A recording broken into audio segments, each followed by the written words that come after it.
yet. And I didn't put a telling him to apartment. I think the bill will lock me up.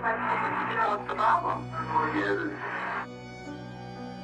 He wasn't the neighbor anymore. He wasn't that guy that I knew. He was a murderer. He was a rapist. He was a child molester. He was like the worst of worst that society has.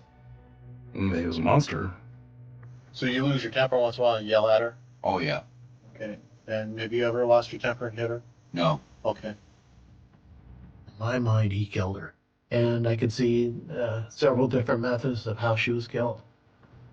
Over my years in career, I've investigated quite a few homicides, and I have to say, this is probably one of the most cruelest, brutal, vicious murders I've ever seen. Now you're gonna make me cry.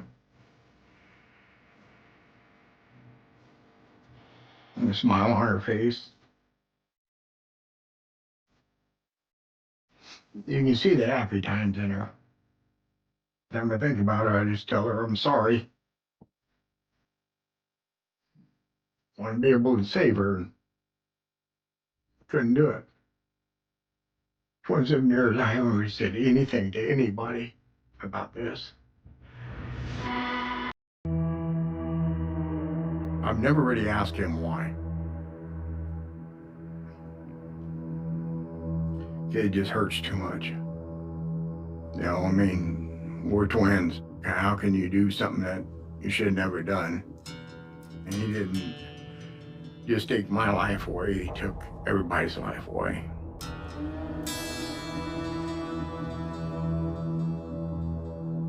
Clark Elmore is my twin brother. Some people can't believe that we're that much difference. How I stayed away from trouble and he kind of went to trouble.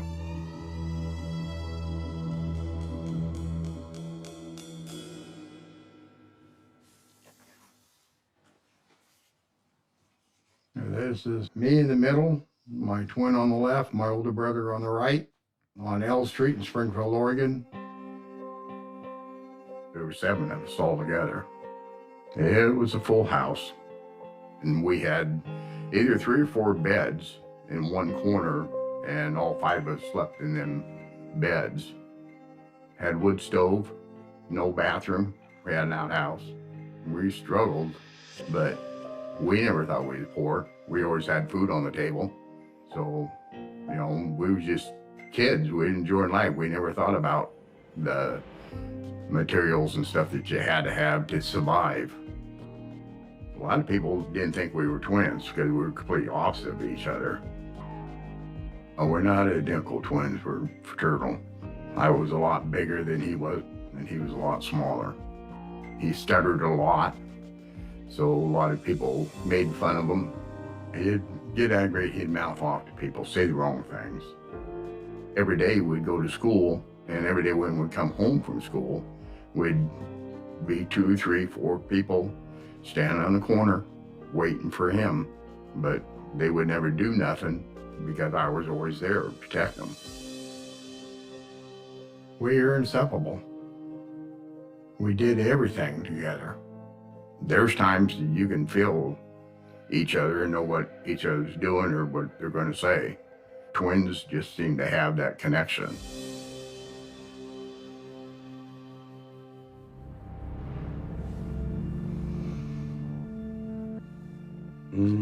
I think that's Christy's, probably her 8th grade year. You know, she was coming out of her shell. She was finding her identity. She was making friends. She was always smiling.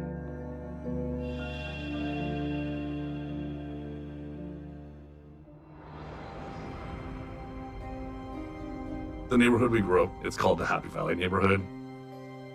When the new family moved in next door, I was outside playing basketball in the driveway, and it was like this curious, ooh, here's the new people, and seeing them come out, I was definitely curious.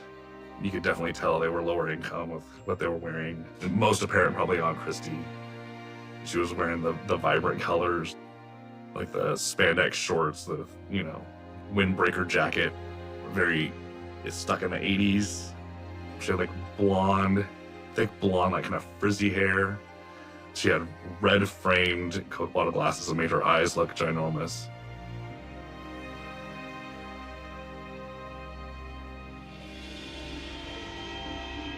Christy was one grade below me. When she was going to the same middle school that I was, we had the same bus stop. There were kids that would make fun of her and pick on her, usually because of the clothes she was wearing, her glasses. And so after I got to know her a little bit better, I had developed a little bit of a soft spot for her. And so I felt myself trying to help her out. I stuck up for her. I definitely did feel sorry for her.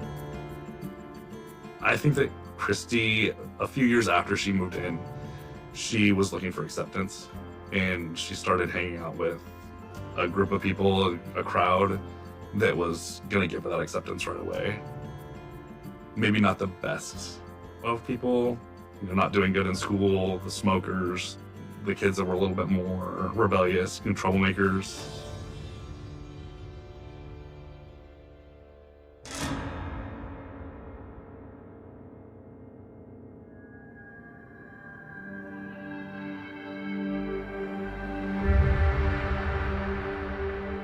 The first time Christy ran away, I really wasn't concerned, but I guess I didn't realize the depth of, what was going on in the house or why she ran away. There was never a time when she and I had a conversation solely about her home life. Now I really wish I would have reached out to her or said something to her or let her know that, there were people that cared about her or that could help her.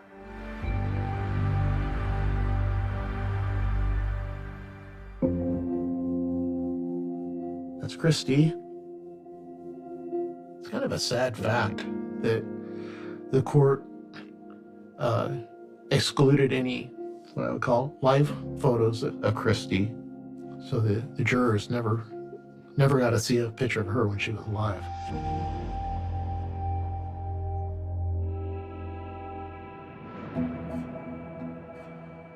Christy Onstead was a 14-year-old girl. She attended Fairhaven Middle School. Her mother had reported her as a runaway. She was supposedly taken to school there and never returned home. At the time when it first came in, nothing jumped out that said this was anything more than just a runaway report at that time.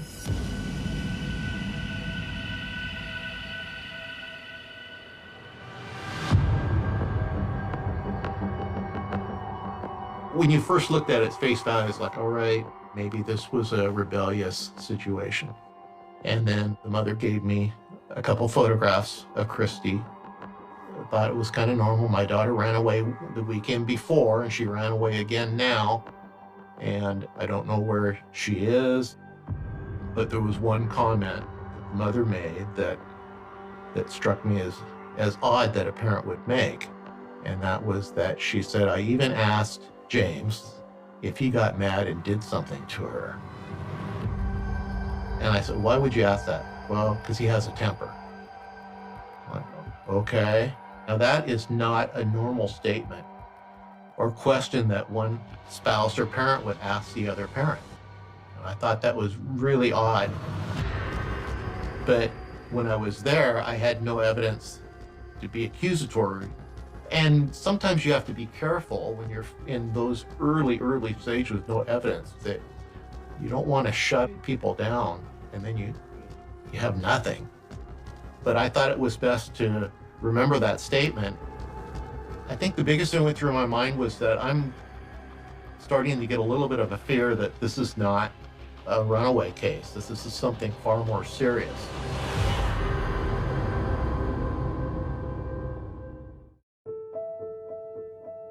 After high school, we just kind of parted. Clark went one way and I went the other. He went here and there. He went all over the place. He just seemed to go job to job. The people Clark hung around with was, a lot of them drank a lot. Clark was very unhappy. I don't know what it was, why he was unhappy. I remember he ended up in prison. in Boise. I can't remember what he did, but he done something and he got 3 or 4 or 5 years in prison. When he came out, he married a gal from California. Very nice lady. I thought they were happy.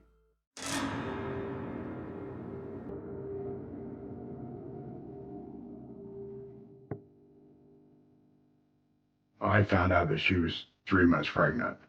And that's when I kind of stepped in and talked to her and tried to make sure that she was okay. I took care of her all the way up until baby was born. Actually, from the time she was born, I was there. And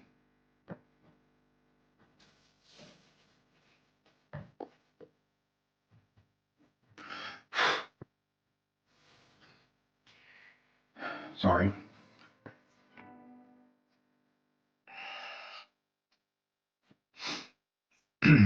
And the nurse wanted me to ask me if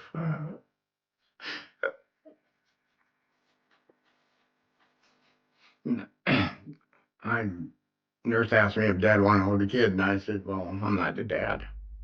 Well, Dad gonna come? I said, "No, Dad's not here right now." And that's all I said. So from there on, even though I was uncle, that was my child. He should have been there, but he wasn't. And then when she was about 8 months old, Clark and his ex-wife was divorced, and we ended up falling in love, and ended up having 2 other kids after that.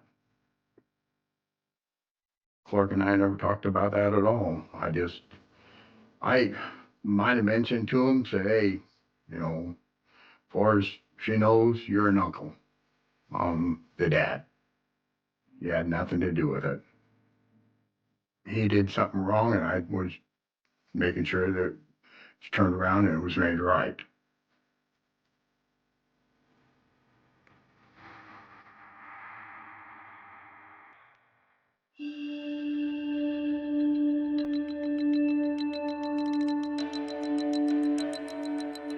I located several of the kids that she knows that hangs around with at school, and I talked to each one of these kids. And none of them had seen her. There was one girl that was pretty close with Christy, and she had told me that Christy never really disclosed anything to her, but would almost.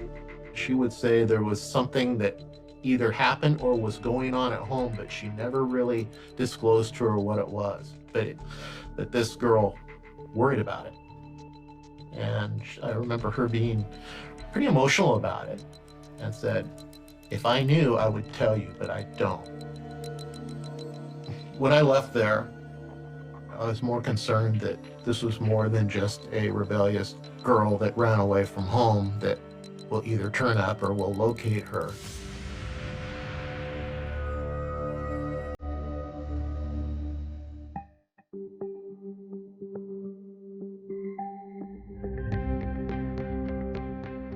I got a copy of a report from a patrol officer indicated that a backpack was found in a ditch about a mile from their house or so, give or take.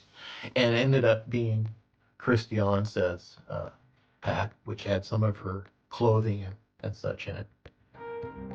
I've not had runaway cases come up where kids take their belongings and throw them in the ditch as they're running away. It was just out of ordinary. And that really started to trigger things looking in a more serious direction. James Dickey decided to get a hold of people he knew in the neighborhood and such and organize his own search.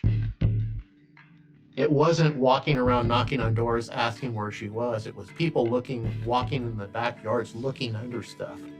I mean, to me, it was like, that's what you do if you're looking for a body recovery, not that you're looking for a live person. And why would you do that? That just seemed really, really now way off the normal track. And when I talked to the deputies, Their impression given to me was that he was suggesting or wanted to steer the searchers in a particular direction. You need to go east, you need to look this way. No, don't look any other way. It does trigger kind of a little red flag in your head. And while they continued their search, we thought we need to talk to him again. And I asked James Dickey, and I told him, I said, I'd like to talk to you again. Is that okay? Sure.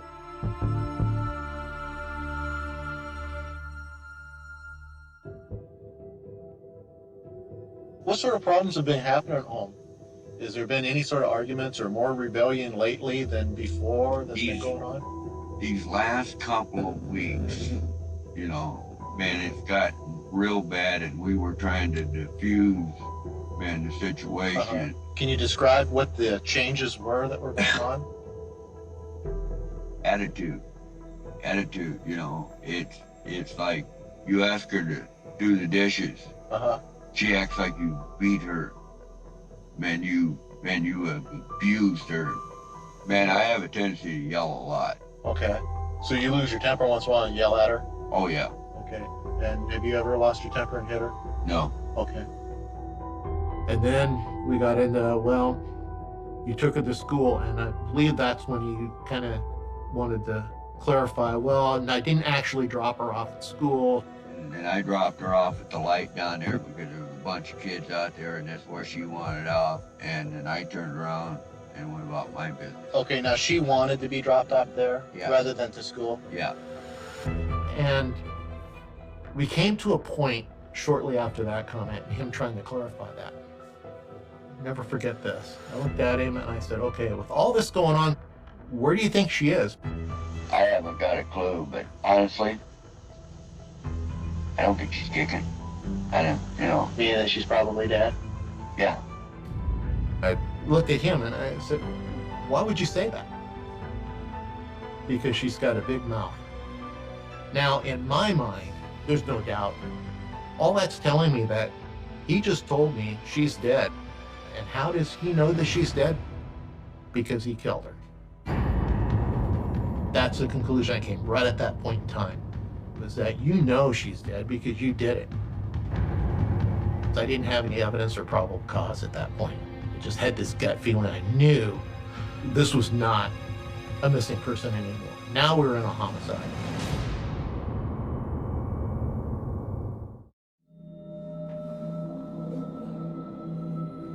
That's the creepy van. Even before everything happened, my friends and people that I knew that knew Christy, my house was the house next to the molester van.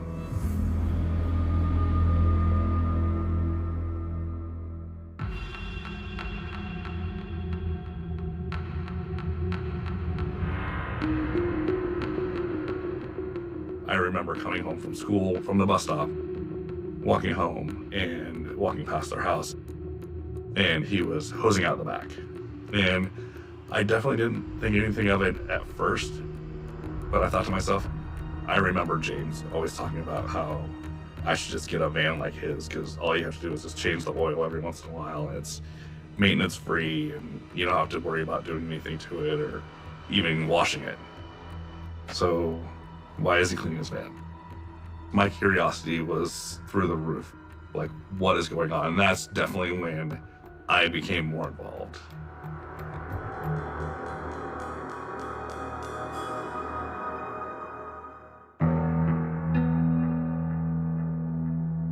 They had started a search party near where the backpack was found, up by Lake Patton.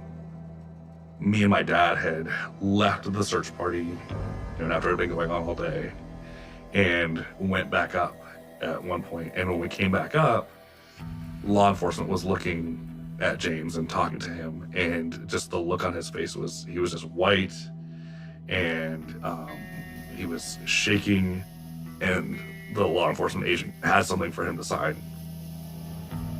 And I remember seeing him, and he could barely hold onto the pen. He was shaking so much when he was signing the release.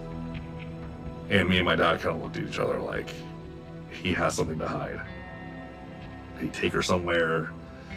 She locked up somewhere? Like, what did he do?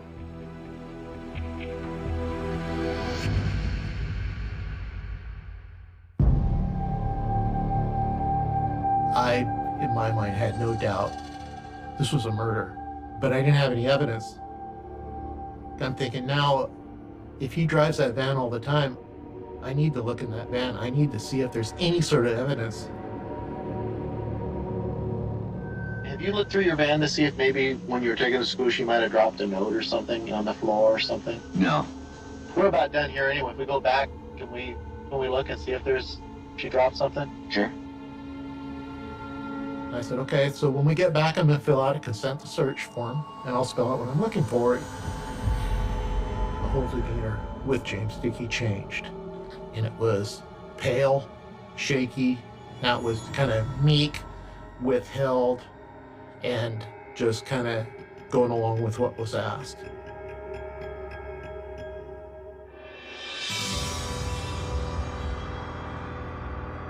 I wonder why a lot of times he let me search.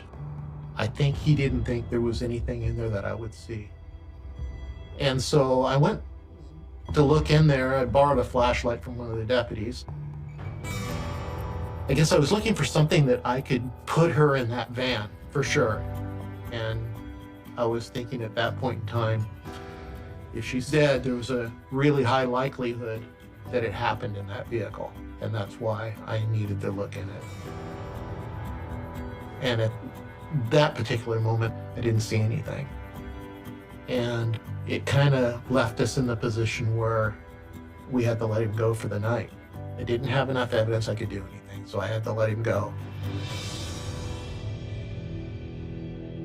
It's kind of a terrifying thing. You have someone that you pretty well feel very confident that they committed a murder. You don't know what he's going to do. If he's capable of killing one, I mean, it's a guess. Will he just run away? Will he do it again? It's hard to say. So I think my biggest fear was, number one concern is I can't lose this guy. He's a danger, and I'm more afraid that I have nothing, he's going to take off. I ended up going home, but it was one of those nights where you're thinking about it.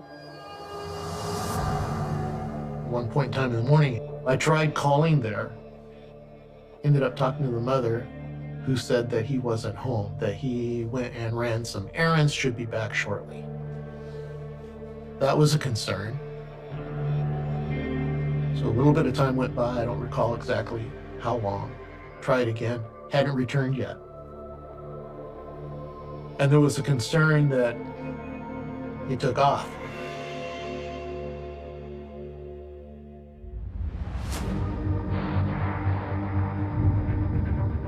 We went back to the house, talked to the mother, and there were questions asked about, well, where would he have gone to? And the mother is like, well, I thought he went to run errands, he should be back, I don't know where he is or anything.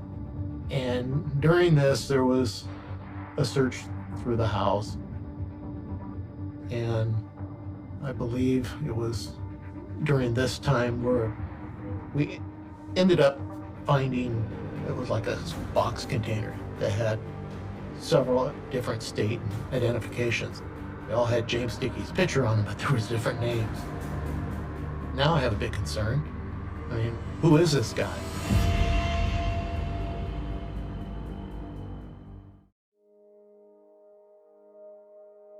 Now you're gonna make me cry.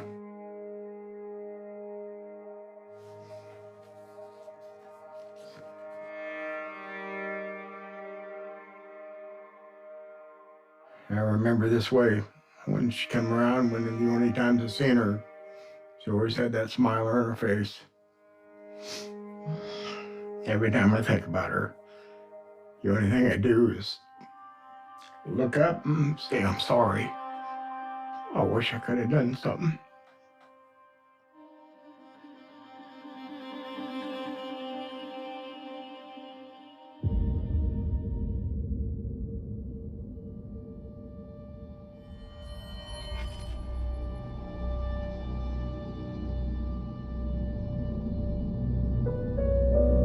Her and I had hit it off. I mean, right off the bat. Big time. And Clark seemed happy. Yeah, I thought, well, you know, he's just going to raise her like his own. But he just seemed like he was, doing what a father should be doing. But he told me I should call him James. Why I want to call him James. He just told me he's going by James Lee Dickey. I'm going, who the hell is James Lee Dickey? And he goes, well, that's me. I didn't think about it then. I just figured, boy, he's done 180 turnaround.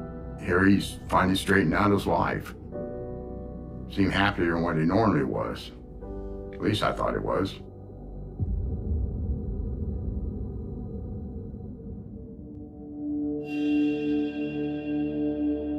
They were downstairs horsing around and playing, and we were all upstairs just talking and doing whatever we were doing. Well, that time he kept going downstairs. I just thought it was kind of odd. But Clark just kept going down there. To me, it just didn't make any sense. Leave them alone. They're kids. They want to be together. They don't want an adult down there bugging them. I don't know why he was doing that. Maybe he wanted to make sure she was behaving, or, maybe he was a little bit stricter than I was. But he would go down there and check, and then he'd come back upstairs, and then he'd go back down there and check again, and then come back upstairs, and it didn't make sense to me why he was doing it.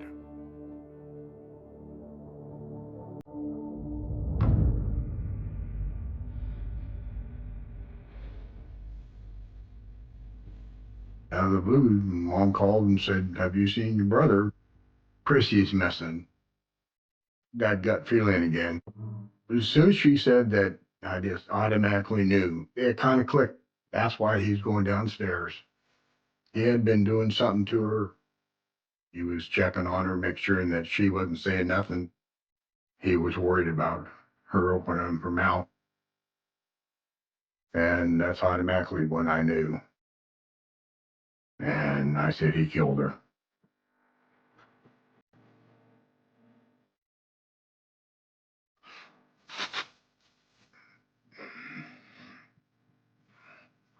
I told Mom, I said he killed her. And she, well, why would you say that? And I said, he did. She said, I just know. I feel it.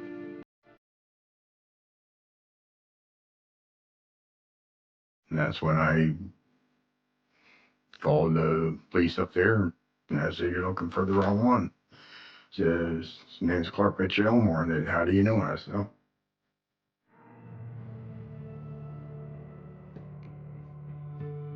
He said, I'm his twin brother.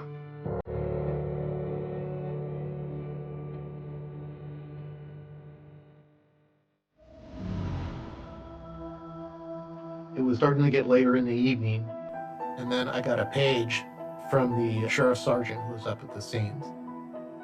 So I telephoned him, and he told me that his search crew had found a body.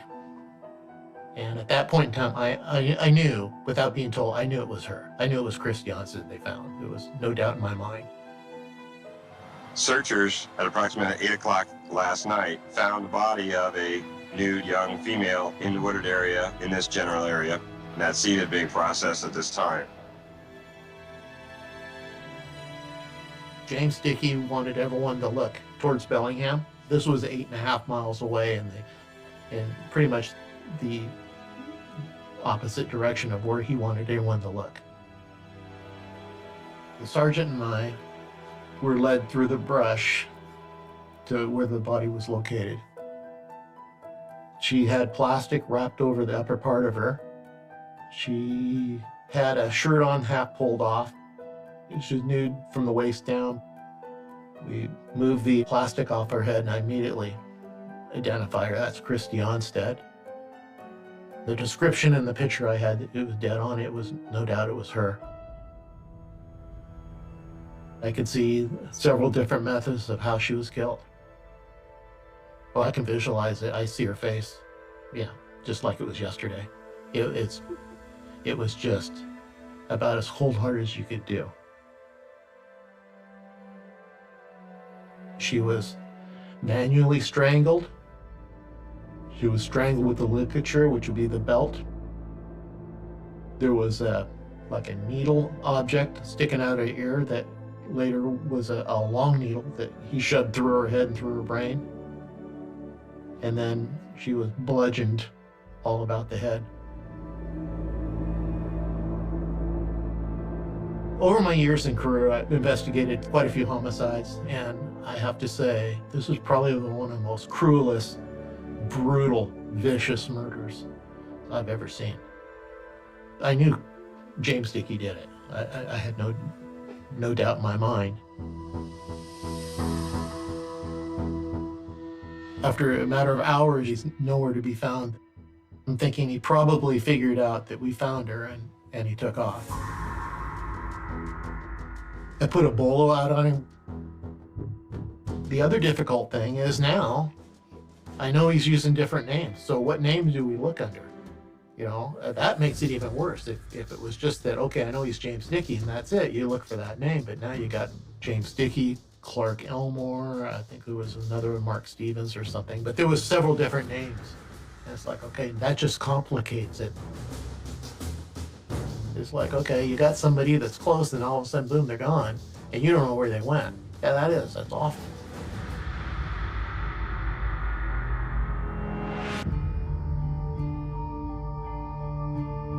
It was late at night, and I remember they had already found Christy's body and already let Christy's mom know. Even though we had our suspicions about James and everything else, it was still so horrific that, like, it's hard to believe. She was brutally raped and murdered and thrown in the woods. And I was communicating with him, and, like, he was hugging my parents, and all the while knowing exactly what he did. It was almost surreal. You don't know what he's capable of and who he's going to take it out on. You know, supposedly he loved Christy. What's going to put it past him to, you know, take out his neighbors or supposed friends?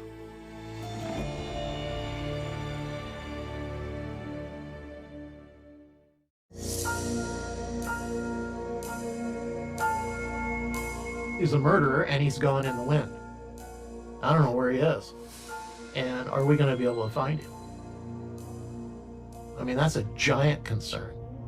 And I have no idea. You can go anywhere in the world. That was not a good moment.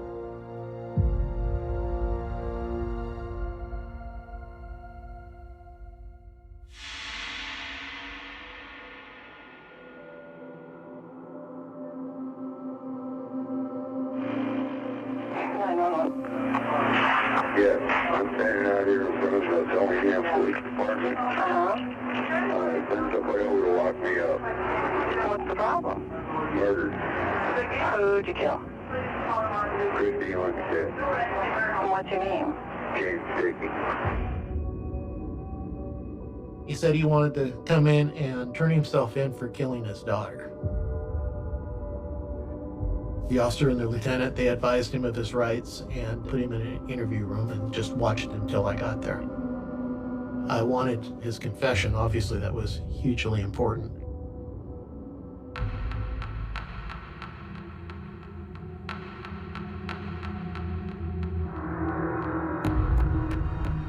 He decides that he's going to kill her. With his hands, he manually strangles her. He takes the belt off of her pants and puts it around her neck and uses that as a ligature. So out of his toolbox, he removes this big needle. He decides to put that in her left ear and then ram it through her head. And he says that she's still moving and making some noise, so he decides to take some plastic, like a garbage bag, and put it over her head. Christy was bludgeoned to death.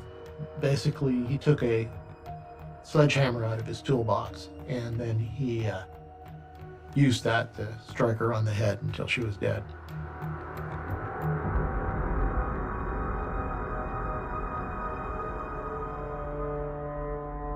He made the admission that he had molested her in the past, and that, in his words, was that when he would try and discipline her, she would make the threat to him that she would disclose on him.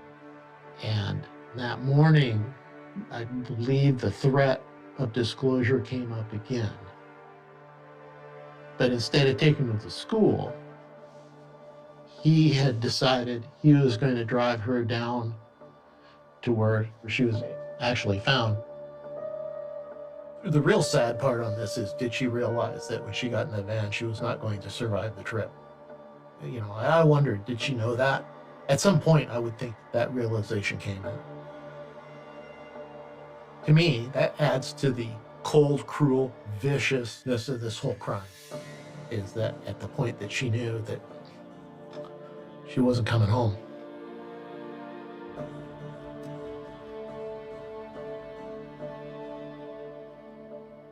I think he's a sociopath. He has absolutely no empathy for anyone but himself. This whole story is just a tragic thing where everybody lost in this situation. You know, this girl was unfairly victimized and cheated out of life, and all her family was destroyed because of it. Something like this should have never happened to her.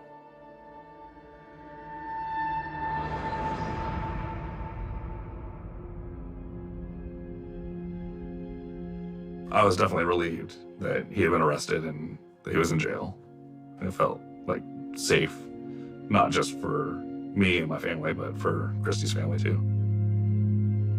At some point after Christy had been found and James had turned himself in, James's brother came and was, there for Christy's mom. And that's when I learned about his full alias, like that he had a different last name. James's brother didn't seem anything like him. He seemed normal compared to James.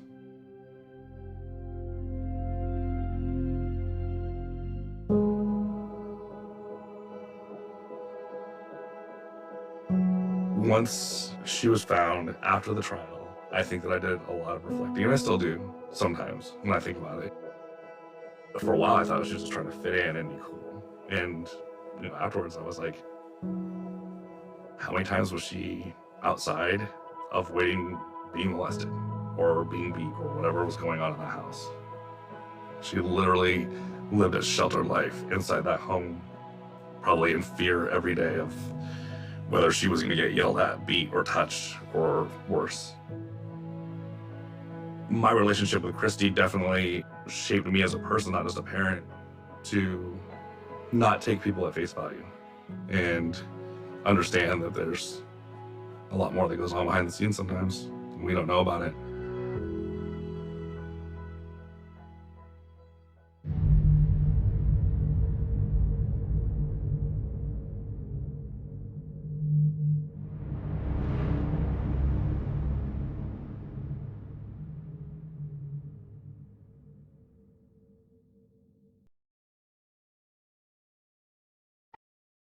In 27 years, I've seen him 4 times.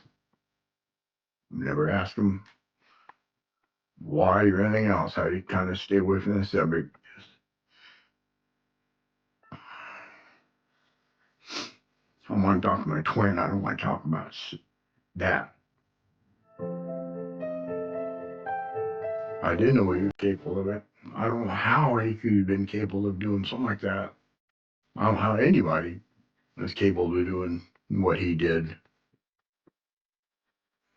I feel that I failed.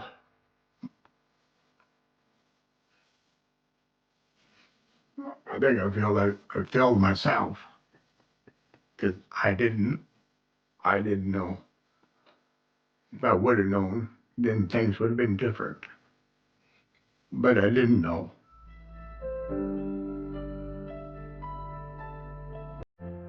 I try to correct everything and try to make everything right. But this is one thing I couldn't make right. I can't bring her back.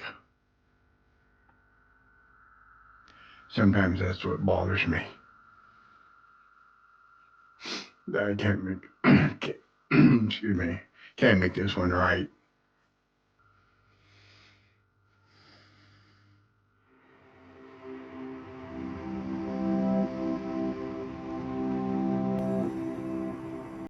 I just miss being with him, and that will never happen. Like I say, he took a lot away from me.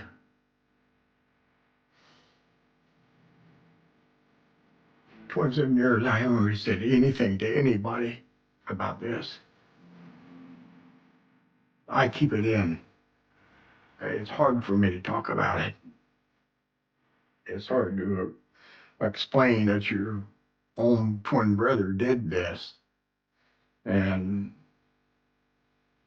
it doesn't give me closure because I'll never have a closure. But it may help other people realize that, hey, maybe we need to talk to our kids. You know, and if that helps, and I say one kid,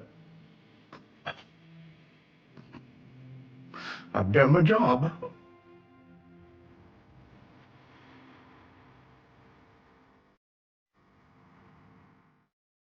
The call came just after sunrise.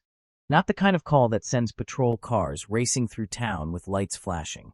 Not the kind that warns of an armed suspect or a house fire. This call was quieter than that.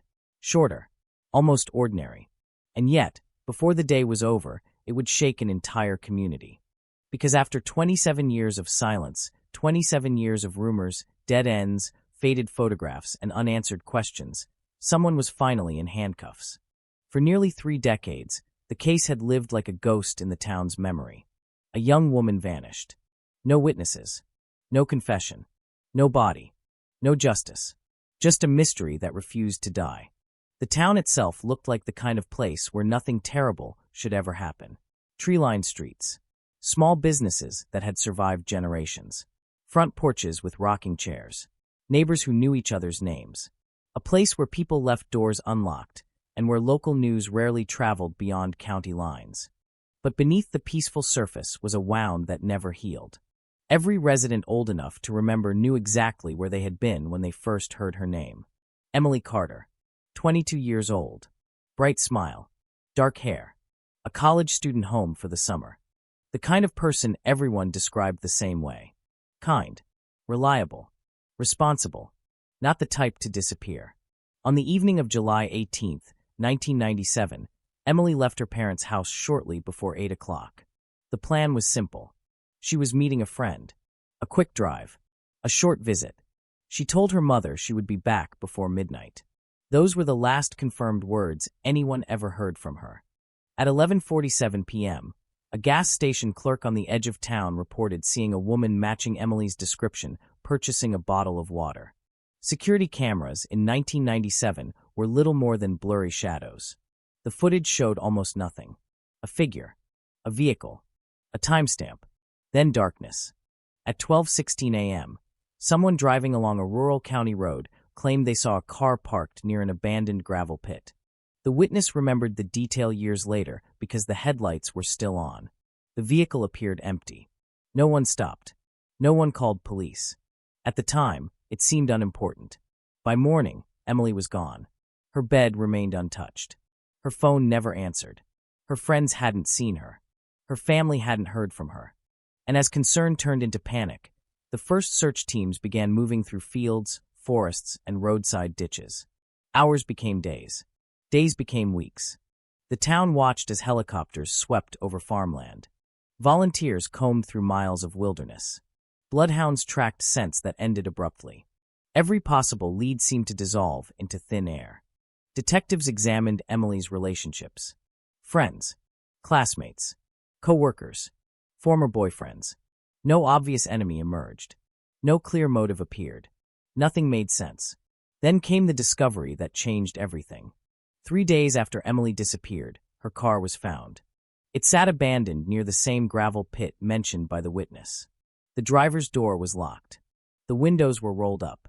The keys were missing. Inside, investigators found Emily's purse, her wallet, her identification, cash, everything she would have needed if she intended to leave voluntarily. Nothing suggested a planned disappearance. Nothing suggested she had run away. Something else had happened. Something far darker. Crime scene technicians processed the vehicle inch by inch. In the late 1990s, forensic science lacked many of the tools available today.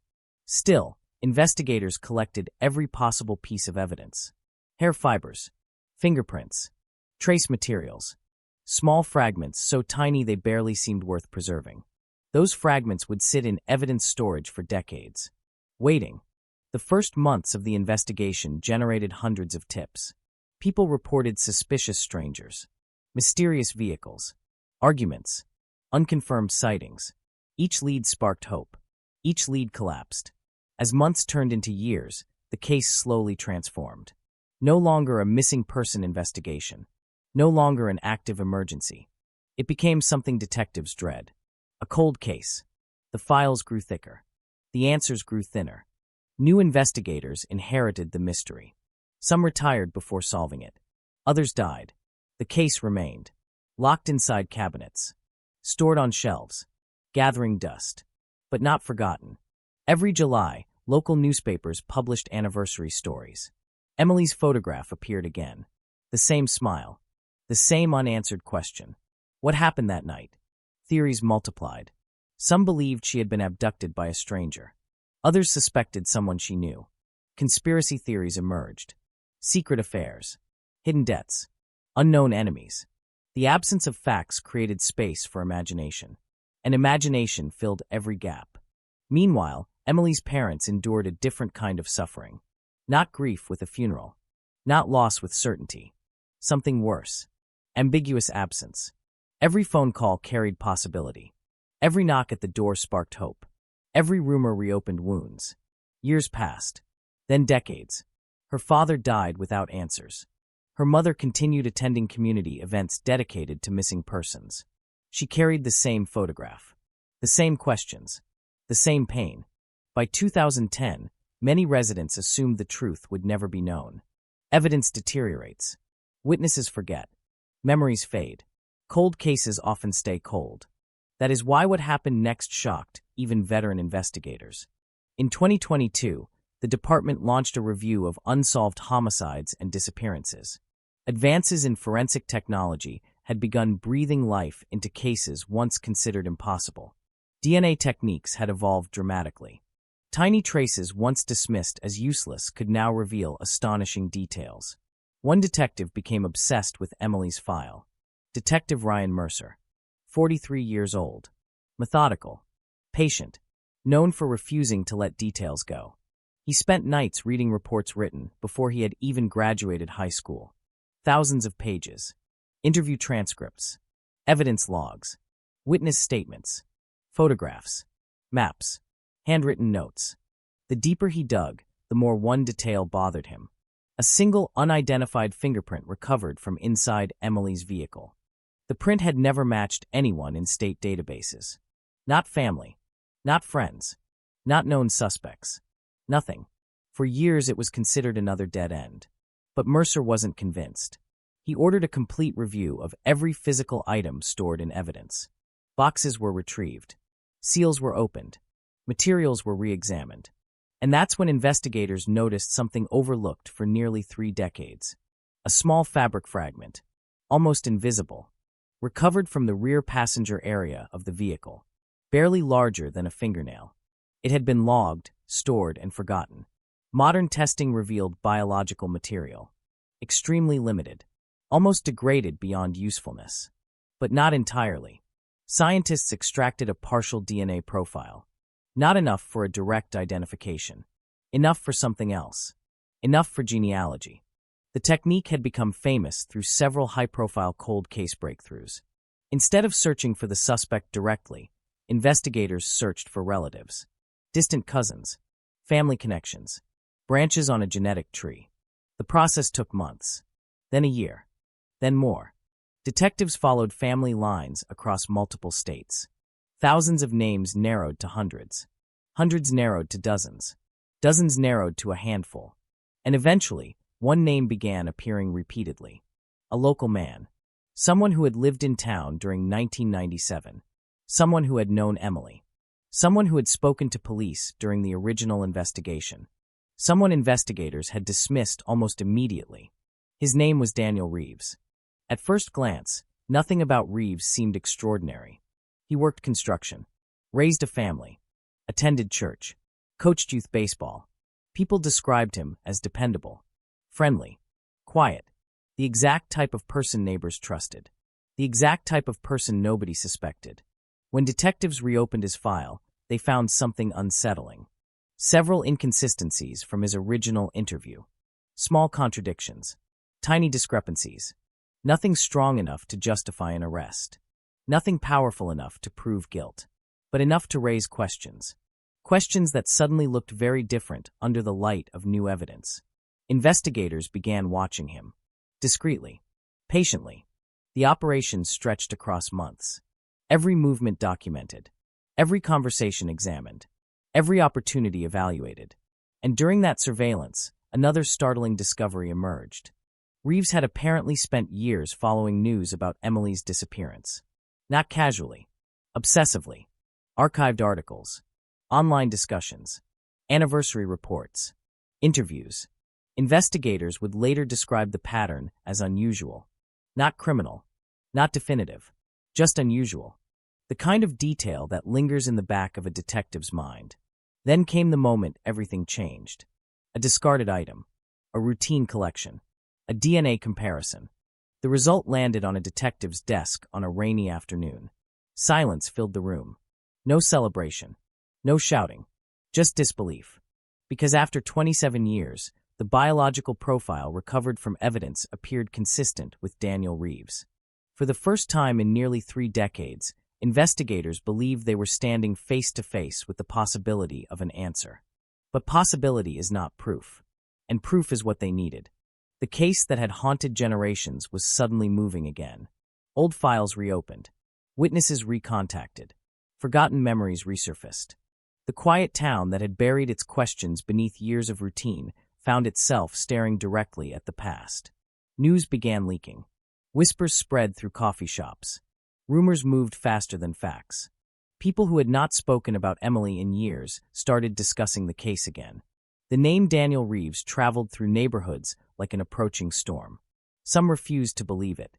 Others immediately accepted it. Friendships fractured. Families argued. The community divided itself between doubt and certainty. And while the town waited, investigators prepared for the most important interview of the entire case. An interview that would place a man, a mystery, and 27 years of secrets in the same room. Outside, life continued as normal. Children rode bicycles. Stores opened their doors. Traffic moved through quiet streets. But beneath the ordinary rhythm of daily life, something enormous was building. Because somewhere inside police headquarters sat a file that had survived 27 years. A file that had outlasted detectives, witnesses, and even members of Emily's own family. And for the first time since that summer night in 1997, the possibility of truth felt terrifyingly close. The room where Daniel Reeves was brought in had none of the drama people imagine when they think of arrests like this. No shouting crowds outside the station. No cameras pressed against glass. No flashing lights painting the walls in urgent color. Just fluorescent hum, stale coffee, and the controlled stillness of a building that had seen too many versions of the same moment to treat any of them as special. Reeves arrived in handcuffs just after dawn. He didn't resist. That detail alone unsettled the officers escorting him more than any struggle would have. People who are innocent sometimes panic. People who are guilty sometimes panic even more. But Reeves did something else entirely. He simply looked forward, expression unreadable, as though the entire situation belonged to someone else's life, and he had been mistakenly inserted into it. Inside the station, Detective Ryan Mercer waited. He had spent years building toward this moment, but the human mind never rehearses the reality correctly. Files and reports are clean. Interrogations are not. The air inside interview room 3 felt heavier than paper, heavier than memory, heavier than the 27 years stacked between the present and the night Emily Carter vanished. When Reeves was seated, the cuffs were removed. A small courtesy. A psychological signal. Mercer watched carefully for reaction. Nothing obvious came. Reeves flexed his wrists once, slowly, and then placed his hands on the table like someone waiting for instructions at a doctor's office. No defiance. No curiosity. Just stillness. Mercer began with routine questions, the kind designed not to reveal truth, but to establish baseline behavior. Where were you born? Where did you work in 1997? Do you remember Emily Carter? Have you ever been interviewed before? Reeves answered each question without hesitation. Short sentences. Measured tone. No emotional spikes. A man describing someone else's history. Then Mercer shifted. He mentioned the fingerprint. Reeves blinked once. Slow. Controlled. But not fast enough to be invisible. The room tightened in a way cameras cannot capture. Not physical pressure, but psychological alignment. The kind that happens when two narratives begin colliding in real time. Mercer did not reveal everything. That would have been a mistake. Instead, he let silence grow between them. Silence in interrogation rooms is never empty. It is active pressure. It forces memory to choose direction. Reeves adjusted his posture slightly. The first sign of discomfort. Then Mercer placed a single photograph on the table. Emily Carter, 22 years old. Frozen in time. The image had been handled so many times over the decades that the edges were softened, like something worn down by grief itself. Reeves looked at it for several seconds. Long enough to be noticed. Short enough to remain ambiguous. That was a long time ago, he said finally. Not denial. Not admission. Just distance. Mercer leaned forward slightly. That's not an answer, he replied. The air shifted again. Outside the room, officers moved quietly through their routines, unaware that inside, the case that had defined a town for nearly 3 decades was beginning to compress into a single fragile exchange of words. Mercer introduced the DNA result. Not all of it. Just enough. Partial match. Genetic linkage. A trace recovered from inside Emily Carter's vehicle. At the mention of the car, Reeves' eyes changed for the first time. Not dramatically. Not in a way that would make headlines. But enough for Mercer to notice. A micro delay before response. A fraction of hesitation that did not belong in an innocent memory. I don't know what you think you have, Reeves said. His voice remained steady, but something beneath it had begun to shift. Not panic. Not fear. Something closer to calculation. Mercer had seen that tone before in other cases. It often appeared when a person realized the past was no longer safely buried, and the present had started digging back. He slid another document across the table. A timeline. July 18th, 1997. Locations. Times. Witness accounts. Gas station sighting. Rural road observation. Abandoned gravel pit. Each point a fragment of a story that had never fully connected until now. Reeves did not touch the paper. He stared at it as if distance alone could neutralize it. Then he said something unexpected. I used to drive that road. The sentence was simple.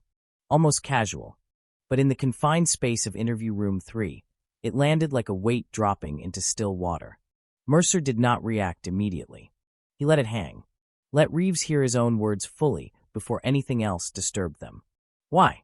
Mercer asked. A single word. Carefully chosen. Reeves hesitated. Longer this time. Not the hesitation of confusion, but the hesitation of selection.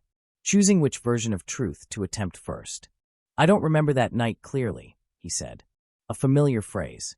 One Mercer had heard in countless cold case interrogations. Memory becomes fog when clarity becomes dangerous. But Mercer was not relying on memory anymore. He was relying on reconstruction. Piece by piece. Fact by fact. Genetic evidence does not forget. Reeves leaned back slightly, exhaling through his nose, as if the pressure of the room was becoming physically inconvenient. I know what this looks like, he continued. But you're talking about something from almost 30 years ago. People change. Evidence gets mixed up. Things get lost. Each sentence carefully structured. Not emotional defense. Structural defense. The kind built by someone trying to stabilize a collapsing wall without admitting it is already falling. Mercer watched his hands. Still on the table. Too controlled. Too intentional. Most people under pressure either withdraw their hands or become expressive. Reeves did neither. Instead, he kept them exactly where they were, as though anchoring himself to the present moment. Mercer changed direction again. Witness statements.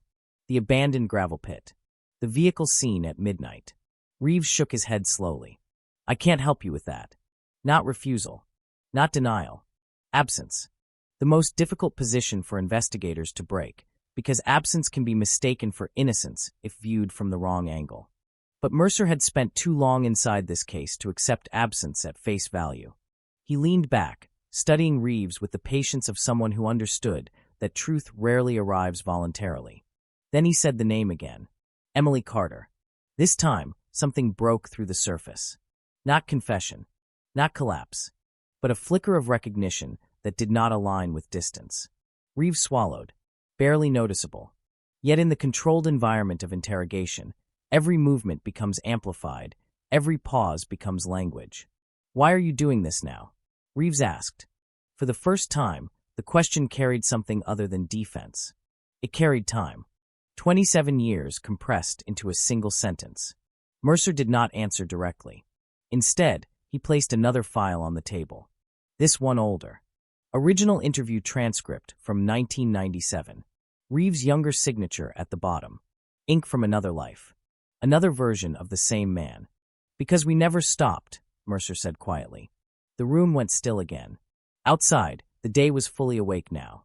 The town moving through its routines unaware that something buried since the late 20th century was now sitting under fluorescent light, breathing, speaking, resisting. Inside the room, Reeves finally looked away from the photograph. Not at Mercer. Not at the files. At the wall. A blank surface that offered no answers and demanded none.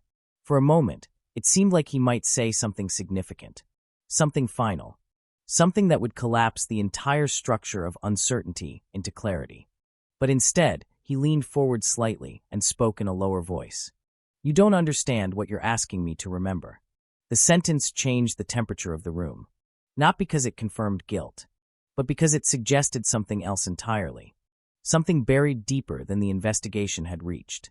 Mercer noticed it immediately. This was no longer just resistance. It was containment. The interview had moved from whether Reeves would admit something to whether he believed the truth itself could survive being spoken. And in that shift, the case stopped being just about evidence. It became about what evidence had never captured. Mercer closed the folder slowly. Not as an ending, but as recognition that the next step would not happen inside this room alone. Outside, the town continued living unaware that its past was no longer sealed. It had been opened, and it was beginning to speak. The next morning did not arrive with clarity. It arrived with weight. Not the kind of weight that comes from answers, but the heavier kind, the one that forms when questions begin to multiply faster than they can be contained. Inside the station, the air felt unchanged on the surface, yet everything beneath it had shifted. The interview with Daniel Reeves had not resolved anything. It had done something worse. It had expanded the case. Detective Ryan Mercer stood alone in the evidence room before sunrise, staring at boxes that had once been treated as closure and were now being treated as possibility. For 27 years, this room had been a museum of abandonment. Now it felt like a vault that had never been fully opened. He pulled out the original case file again. Not for facts, for patterns. Emily Carter's disappearance had always been defined by what it lacked. No forced entry into her home. No struggle reported by neighbors. No clear enemy. No ransom demand. No traceable digital footprint, because in 1997, there barely was one to leave. But Mercer was no longer looking for what was missing. He was looking for what had been ignored. The fingerprint report sat at the center of his desk like a contradiction that refused to resolve itself. Unidentified for decades, it had been logged, categorized, and quietly dismissed as inconclusive. But inconclusive was a word that belonged to older technology, not to modern interpretation. Now it was a lead. And leads, once reclassified, changed everything. At 9:14 a.m., Mercer convened a small task unit. No press. No announcement. Just a handful of investigators who understood what it meant when a cold case suddenly stopped behaving like a cold case. The DNA analyst spoke first. Calm voice. Precise language. The genetic profile recovered from the fabric fragment is partial, but stable enough for lineage mapping. We've narrowed familial connections to a limited regional cluster. That cluster overlaps with multiple individuals who were present in the county in 1997. No one interrupted. No one needed to. The implication was already in the room. Then Mercer placed Reeves' name on the whiteboard. Not as accusation. As anchor. A reference point everything else now rotated around. One of the younger officers shifted uneasily. We're still not at full match confirmation, he said. Mercer nodded.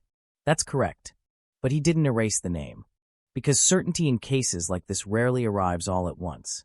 It accumulates, layer by layer, like sediment forming truth out of time. Outside the station, the town remained unaware of the internal shift. Coffee shops opened. School buses ran their routes. Construction resumed on half-finished buildings that had nothing to do with the past. But inside, the past was becoming active again. Mercer returned to Reeves' interview notes. One sentence kept repeating in his mind.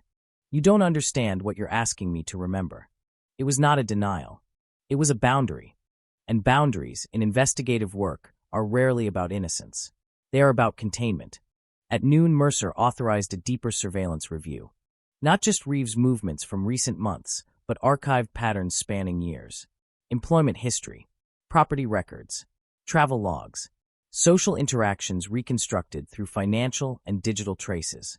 What emerged was not dramatic. It was consistent, almost too consistent. Reeves had lived a life that avoided disruption. Same town, stable job history, limited variation in routine, no major conflicts on record, no criminal history, no public controversy. But consistency, Mercer knew, could mean discipline, or it could mean control. The difference was intent. And intent was the one thing records could not reliably capture. By late afternoon, another detail surfaced. A small, almost irrelevant note buried in a 1997 supplementary report. A witness had mentioned seeing a dark pickup truck near the gravel pit area around the estimated time of Emily's disappearance. The detail had been dismissed due to lack of corroboration. Now it was being revisited, because Reeves, at that time, had owned a dark pickup truck. Mercer stared at the report for a long time, not because it proved anything, but because it aligned too neatly with everything else beginning to surface. And in investigative work, alignment is never ignored. At 4:38 p.m., Mercer revisited the interrogation footage. He slowed it down, frame by frame, not looking for confession, looking for deviation. There it was again, the micro-pause when Emily's photograph was shown, the slight shift in gaze when the car was mentioned, the momentary tightening of posture when DNA was referenced. None of it was definitive. All of it was suggestive. The kind of pattern that does not convict in isolation but builds pressure when accumulated. As night approached, Mercer made a decision that would alter the trajectory of the case. Reeves would be held longer. Not for charge, for continuity. Time, in interrogation, is not neutral. It reshapes memory. It erodes rehearsed responses. It forces inconsistencies to surface simply through exhaustion. At the station, Reeves was placed in a holding room. No longer interview. Not yet formal detention. A liminal space designed to separate a person from certainty. Hours passed. No questions were asked. Only observation. Reeves remained mostly still, but not peacefully so. There was subtle tension in how he adjusted his position, how he looked at the door, how he measured sound in the hallway. Mercer watched from behind the glass. And for the first time, he saw something that had not appeared in the interview. Not guilt. Not confession, but strain. The strain of maintaining something under pressure. At 11:06 p.m., Reeves finally spoke to the officer outside the room. A simple request. Water. It was granted. But when the door opened, something else happened. Reeves looked past the officer. Not at him. Through him.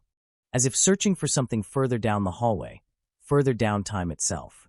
The moment lasted less than a second. But Mercer, watching remotely, noted it immediately. Because it was not about escape. It was about recognition. As if the environment itself had begun triggering associations that were no longer under conscious control.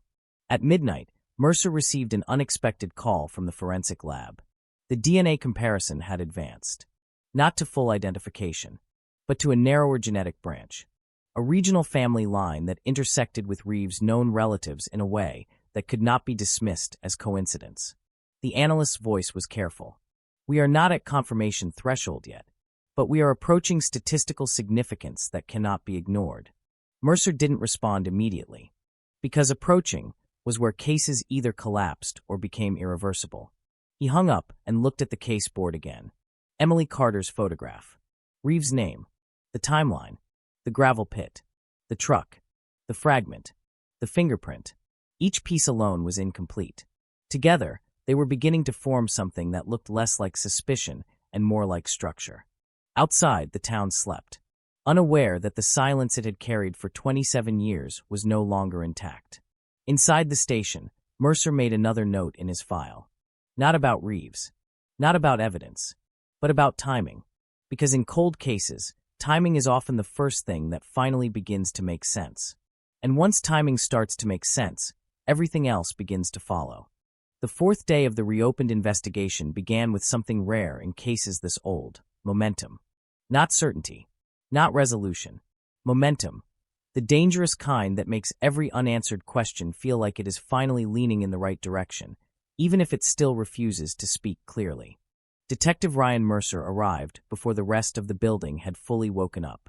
The hallways were still dim, lit by intermittent motion sensor lights that flickered on like half-formed thoughts. In his office, the case board had grown overnight without anyone truly noticing the moment it happened. That is how these investigations evolve, not through announcements, but through accumulation. Emily Carter's photograph remained pinned at the center. Around it, the story had begun to take shape in fragments. The gravel pit, the abandoned vehicle, the partial DNA match, the fingerprint that had waited nearly 3 decades to become relevant again, and the name that now sat heavier than all of them combined: Daniel Reeves.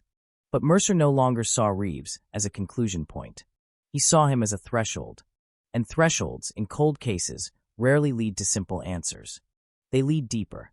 At 7:22 a.m., the forensic lab delivered another update. The genealogical mapping had progressed further into Reeves' family structure. The algorithm had identified a convergence point across multiple distant relatives, strengthening the probability that the biological trace recovered from Emily Carter's vehicle was not incidental contamination, not environmental noise, but something directly tied to a shared lineage. Still not a direct match. Still not courtroom certainty. But closer. Close enough that silence was no longer defensible as neutrality. Mercer read the report twice without speaking. The second time, he wasn't reading for information. He was reading for hesitation. There was none. That absence of doubt inside the data was becoming its own kind of pressure. By mid-morning, Reeves was brought back into the interview room. Same chair. Same table. Same fluorescent hum that made time feel artificially flattened. But something in the atmosphere had changed. Not visibly. Not audibly. It was the kind of change that exists only in perception. The awareness that the distance between uncertainty and consequence is narrowing. Reeves sat down slower this time. Not resistant. Not relaxed. Measured. Mercer noticed immediately that sleep deprivation had begun to leave its mark. Not dramatically. Not in collapse. In edges. Slight delays in response. Micro-adjustments in posture. The subtle recalibration of someone trying to maintain internal order while external pressure continues to rise. Mercer did not begin with questions. He began with silence. Then he placed a single sheet of paper on the table. Not a photograph. Not a timeline. A map. The gravel pit area, expanded into surrounding terrain. Roads. Tree lines. Access points. Routes that would have been familiar to anyone who lived nearby in 1997. Reeves looked at it for a long time. Long enough that the silence became active again. Finally, Mercer spoke. You knew this area. It was not phrased as a question. Reeves nodded once. A small movement. Not voluntary agreement. Not confession. Just acknowledgement of geography. Then Mercer added another detail. We confirmed your truck was seen near here that night. Reeves exhaled through his nose, a controlled release that carried no emotional direction. If anything, it suggested calculation was still ongoing.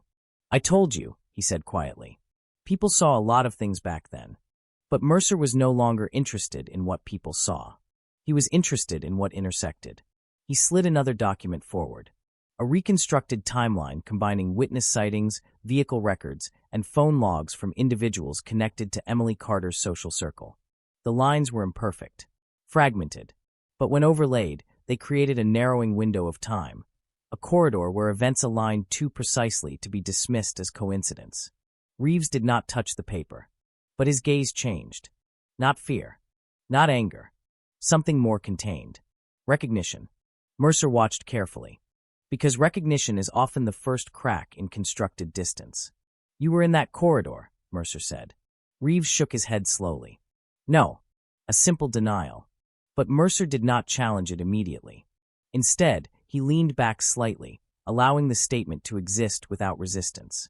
Pressure in interrogation is not always applied through confrontation. Sometimes it is applied through endurance. Minutes passed. The clock on the wall ticked in a way that felt louder than it should have. Then Mercer shifted direction again.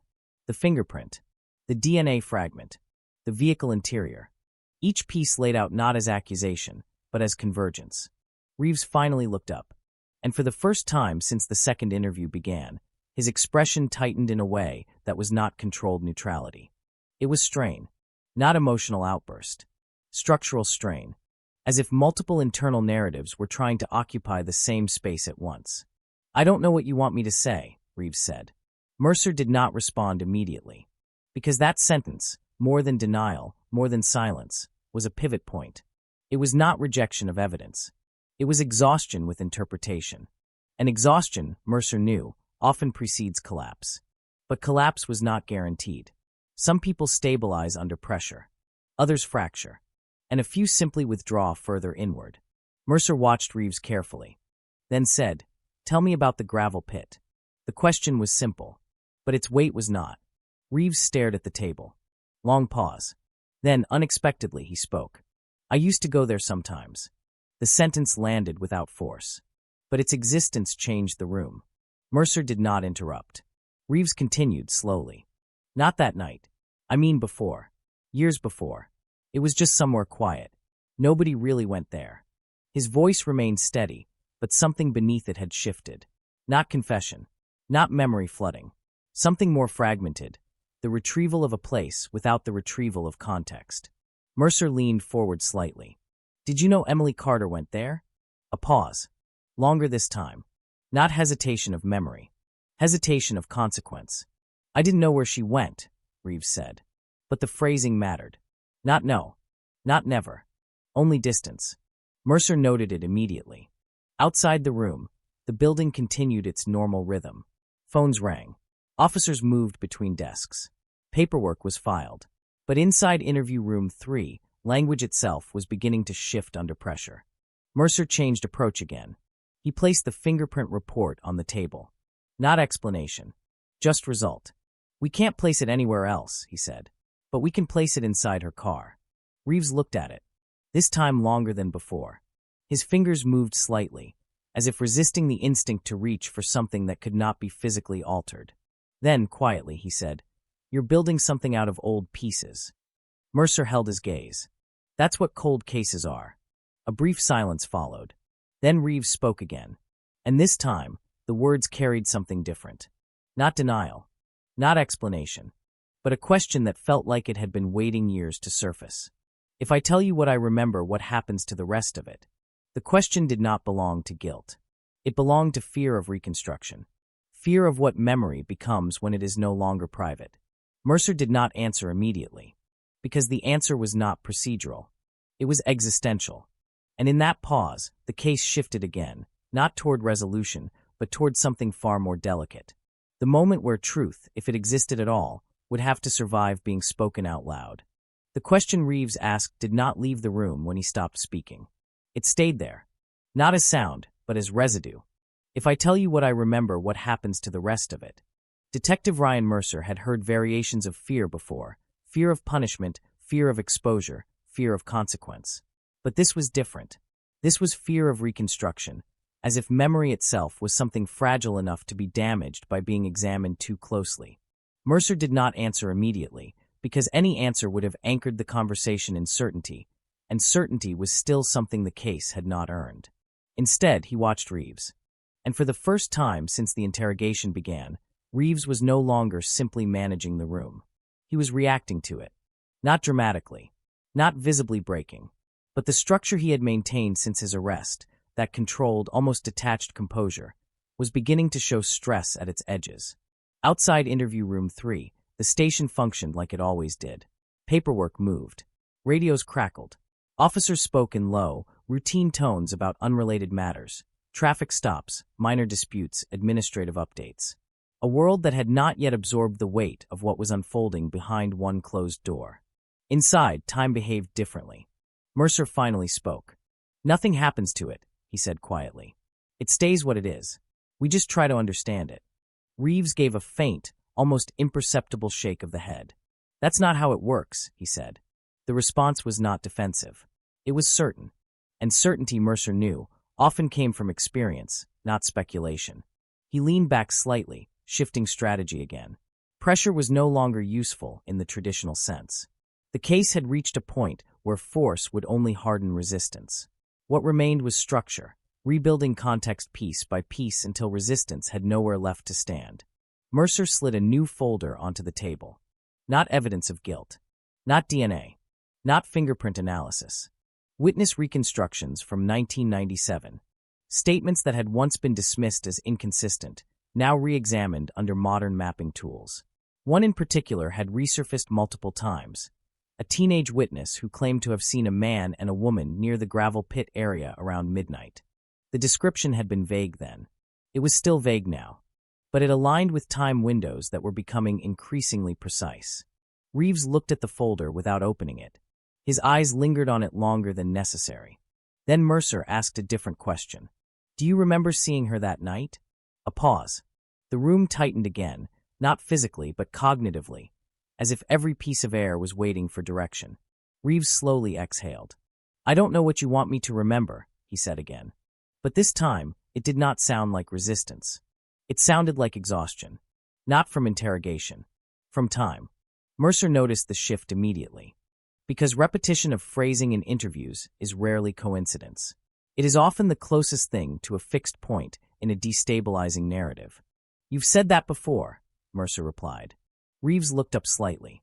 "So have you," he said. A subtle reversal. Not defiance. Not aggression. Just acknowledgement that both of them were now trapped in the same loop of incomplete understanding. Mercer let the silence extend again. This time, Reeves broke it first. "I didn't hurt anyone," he said. The words were simple, flat, but they carried enough weight to change the temperature of the room. Mercer did not respond immediately, because denials in cases like this are not endpoints.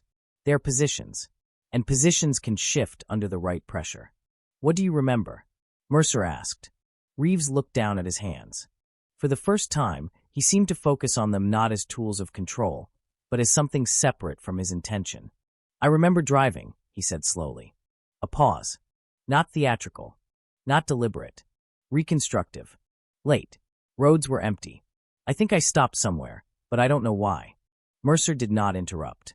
He let the fragments form without interference. Reeves continued. "It wasn't planned. Nothing about that night was planned." That word lingered. Unplanned.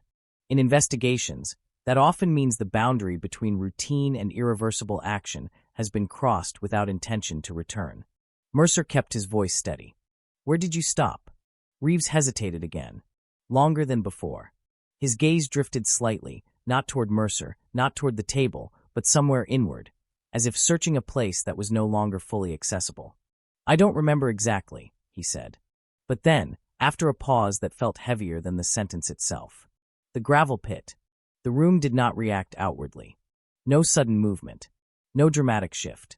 But internally, everything aligned for Mercer in a way that felt less like discovery and more like confirmation of a pattern already forming. Reeves immediately looked up, as if realizing what he had just placed into the room. "I'm not saying," he began. But Mercer raised a hand slightly. Not to interrupt. To stabilize. Because once a memory is spoken, it cannot be unspoken. It can only be reinterpreted. "You're describing location," Mercer said calmly. "Not intent." Reeves' jaw tightened. For the first time, frustration appeared, not at Mercer, but at the structure of recollection itself. "I don't know what you think you're building here," he said. Mercer held his gaze. "We're building time," he replied. The simplicity of the answer made the room feel heavier again. Outside, the day had fully matured. Sunlight had shifted across the station windows, marking the passage of hours that felt disconnected from what was happening inside. Inside interview room 3, Reeves leaned back slightly. Not relaxed. Not defeated. Recalibrating. And then something unexpected happened. He laughed. Not loudly. Not humorously. A short, disjointed exhale that carried no joy and no mockery. Mercer noticed immediately. Because in interrogations, laughter that does not belong is often more revealing than confession. That's not how I remember it, Reeves said quietly. Mercer tilted his head slightly. How do you remember it? Reeves did not answer immediately. When he finally spoke, his voice had changed again. Not stronger, not weaker, but more distant. I remember it being empty. A pause. Then, like nothing important was supposed to happen there. Mercer absorbed that carefully. Because in cold case reconstruction, nothing important is rarely literal. It is often a psychological framing of events too difficult to categorize at the time they occurred. He placed the fingerprint report back on the table. Not as pressure, as anchor. We found your presence in her vehicle, Mercer said. Reeves looked at it again. Longer this time. No immediate response followed. Instead, something shifted in his expression. Not confession, not denial, but fragmentation. As if multiple interpretations of the same night were competing for dominance, none fully stable enough to become definitive. I need to think, he said finally. A simple request. But in interrogation context, it was significant. Because thinking is not usually what suspects ask for. They ask for silence. For lawyers. For distance. Thinking implies internal reconstruction. Mercer nodded once. And for the first time since the interrogation began, he allowed space. Not because pressure had ended, but because pressure had reached a point where it no longer needed to be applied externally. It had already entered the narrative. As Reeves sat in silence, staring at a version of his own past that refused to stabilize, Mercer realized something important. The case was no longer about whether Daniel Reeves could be connected to Emily Carter. It already was. The real question now was what kind of connection it had been, and whether the truth, once fully assembled, would resemble memory at all. The silence after Reeves said, I need to think, did not behave like normal silence. It expanded, not outward, but inward, as if the room itself had stopped offering resistance to the weight of what had just been spoken. Detective Ryan Mercer did not interrupt it. In interrogations, silence is never absence. It is a tool that reveals whether a person can tolerate their own thoughts without external structure. Reeves stared at the table. Not at Mercer. Not at the files. At the surface itself, as if it might begin to rearrange into something more stable if he looked long enough. Minutes passed. Then more. The fluorescent light above them continued its indifferent hum, marking time in a way that felt disconnected from human urgency. Somewhere outside, the station continued operating in parallel reality. Phones ringing, officers moving between tasks, life proceeding as if nothing in interview room 3 was altering the course of anything larger than a single case file. But inside, something irreversible had already begun. Mercer finally broke the silence, but not with a question. With a statement. You're not being asked to solve it, he said calmly. Only to describe what you remember. Reeves exhaled slowly. A controlled breath, but heavier than before. That's the problem, he said. What I remember keeps changing. That sentence shifted the room again. Not dramatically. Subtly. But decisively. Because inconsistency in memory is not unusual in trauma cases. But acknowledged instability, the awareness that recollection itself is unreliable, introduces a different kind of investigative terrain. One where facts and perception are no longer cleanly separable. Mercer leaned forward slightly. Tell me the version that comes first, he said. Reeves frowned faintly. There isn't a first version, he replied. But Mercer held steady. There always is. A pause followed. Then Reeves looked down again, and when he spoke, his voice had dropped slightly, as if the act of retrieving the memory required physical reduction. I remember driving near the edge of town, he said. The roads were empty. I wasn't supposed to be out that late. Mercer did not move. He let the narrative form without interruption. Reeves continued. I think I saw her car first. That detail changed the air in the room. Not because it confirmed anything. Because it introduced proximity. Mercer kept his tone neutral. Where? Reeves hesitated. Longer than before. The gravel road, he said finally. Near the pit. Mercer did not react outwardly. But internally, the timeline that had been carefully constructed across days of analysis tightened again. Reeves leaned forward slightly now, as if the act of speaking was pulling him into the memory rather than away from it. I didn't stop right away, he said. I drove past first. Then I turned around. A pause. His fingers tightened slightly on the edge of the table. Mercer noticed immediately. Not as guilt, as physiological engagement. The body remembering even when the mind resists clarity. What made you turn around? Mercer asked. Reeves shook his head slowly. I don't know, he said. I just did. The answer was incomplete. But incompleteness in cold casework is not dismissal. It is direction. Mercer placed another document on the table. Not aggressively. Just enough to maintain continuity. A reconstructed map of the gravel pit area, overlaid with historical lighting conditions, road visibility, and terrain access points. Reeves looked at it briefly, then away again. I remember headlights, he said suddenly. The words came faster this time. Less controlled. Not emotional, but less filtered. Not mine. Another vehicle. Parked near the edge. Mercer's attention sharpened. Did you see who it was? Reeves hesitated. Longer pause. No, he said. But the hesitation mattered more than the answer.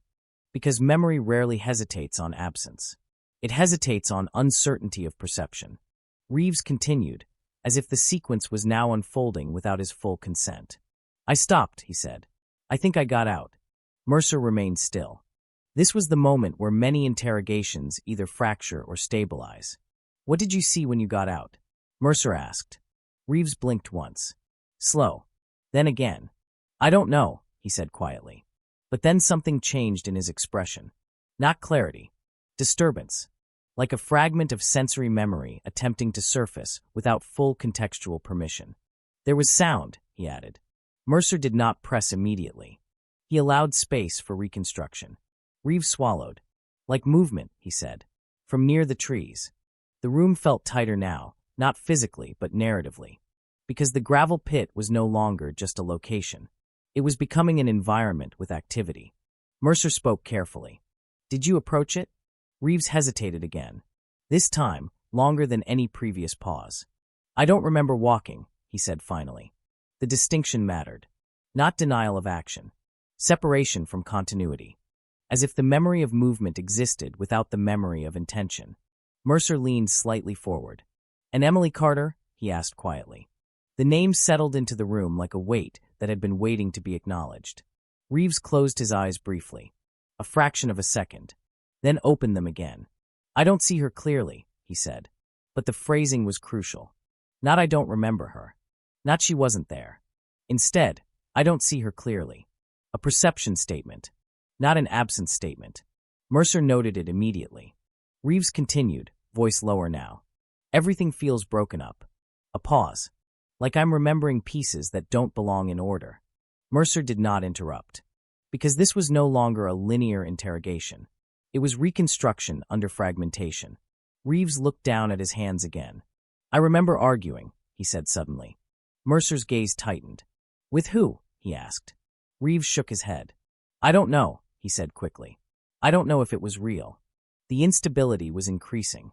Not deception. Not clarity. Instability itself. Mercer adjusted his posture slightly.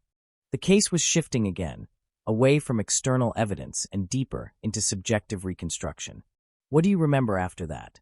Mercer asked. Reeves hesitated. Long silence. Then, driving away. A pause. And then nothing until I was home. Mercer watched him carefully. Because that gap, the absence between action and return, was now the most significant space in the entire timeline. Not because it proved anything, but because it defined what could still be missing. Reeves leaned back slowly, as if the act of speaking had exhausted a finite internal resource. I don't know what part of this is real, he said quietly. Mercer nodded once. Not agreement. Acknowledgement. That's why we're here, he said. The room fell into silence again. But this time, it was different. Not empty. Not suspended. Structured. Because something had changed irreversibly in Reeves' account. The gravel pit was no longer theory. It was experience. Incomplete. Fragmented. But no longer external. And outside the room, unseen by both men, the case that had slept for 27 years had begun to reorganize itself into something that no longer depended on speculation alone. It was now dependent on what would surface next. The moment Reeves said, I don't know what part of this is real, the investigation crossed into a different category of danger.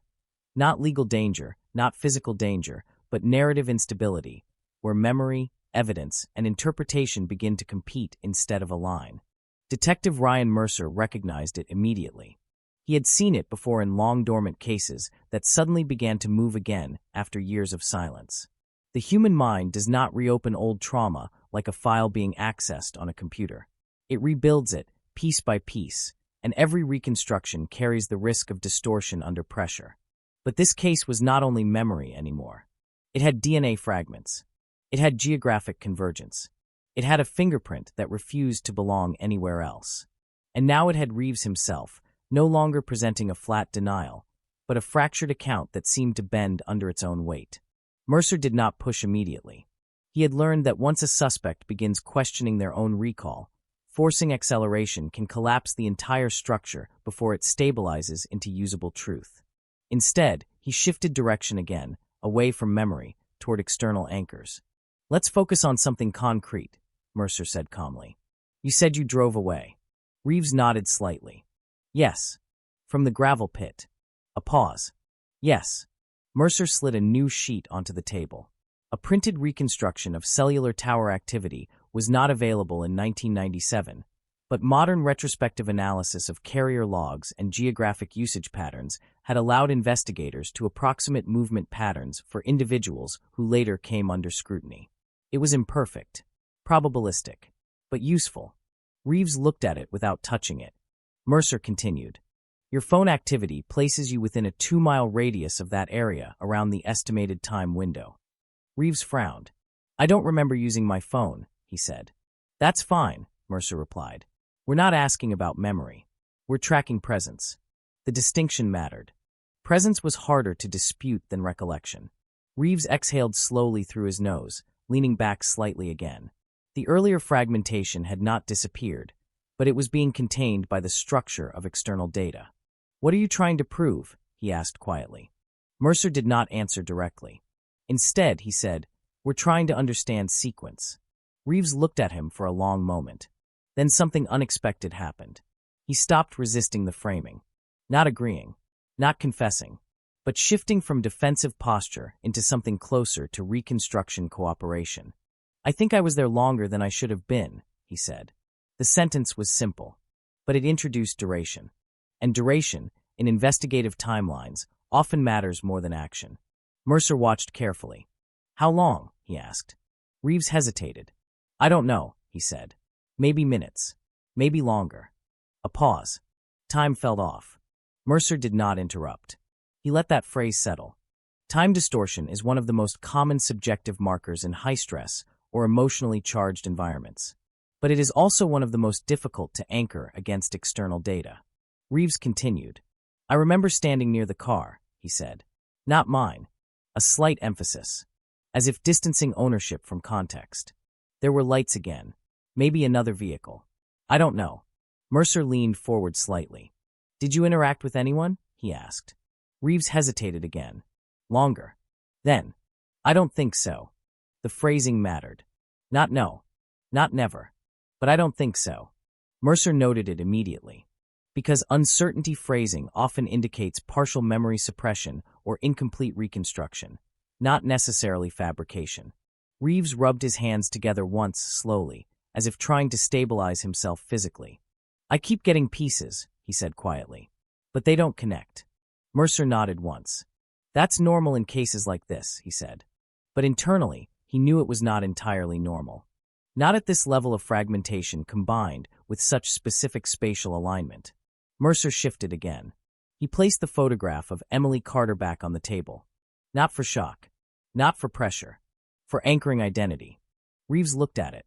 This time, longer than before. No immediate reaction. No visible emotional shift. But something subtle changed in his posture. A slight forward lean, as if the image was triggering recognition without context. "I don't remember her speaking," he said suddenly. Mercer remained still. "Do you remember seeing her?" he asked. Reeves hesitated. "Yes," he said quietly. Then a pause. At the car. The room did not react outwardly, but internally the investigation entered a sharper phase.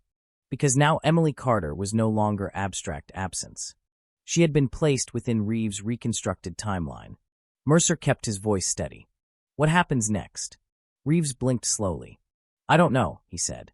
But then, after a pause that lasted longer than the previous ones, something went wrong. The sentence landed without detail. But in cold case reconstruction, vague admission of disruption is often more significant than detailed denial. Mercer did not press immediately. He allowed space. And in that space, Reeves leaned forward slightly, as if the act of speaking had begun to override his earlier hesitation. I remember panic, he said. The word changed everything. Not because it was evidence, but because it introduced emotional state into the timeline. Whose panic? Mercer asked carefully. Reeves hesitated. I don't know, he said quickly. Maybe mine. A pause. Maybe not only mine. The ambiguity was no longer defensive. It was destabilizing. Mercer observed him closely. This was no longer a suspect maintaining narrative control. This was someone attempting to stabilize a memory structure that was collapsing under its own internal contradictions. Outside the room, the station had begun to quiet down as night approached. The world beyond continued its rhythm, unaware that inside Interview Room 3, a reconstruction spanning 27 years was now accelerating toward an unstable center. Mercer adjusted his approach one final time for the day. He closed the folder in front of him. Not as termination, but as containment. We're going to pause here, he said. Reeves looked up slightly. Not relieved. Not resistant. Just uncertain. Mercer continued. We'll return to this when you're ready to continue. Reeves did not respond immediately. Then, quietly. I don't know if I'll ever be ready. Mercer nodded once. That's not required, he said. The guard was called. The interview ended without resolution. But as Reeves was led out of the room, something subtle remained behind.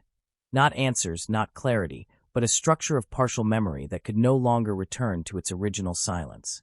And Mercer, sitting alone afterward, understood something that would define the next stage of the investigation. The case was no longer asking whether something happened at the gravel pit.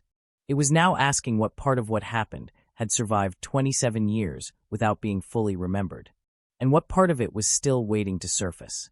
By the time Reeves was escorted out, Interview Room 3 no longer felt like a place where questions were asked. It felt like a place where something had been extracted. Not truth, not confession, fragments.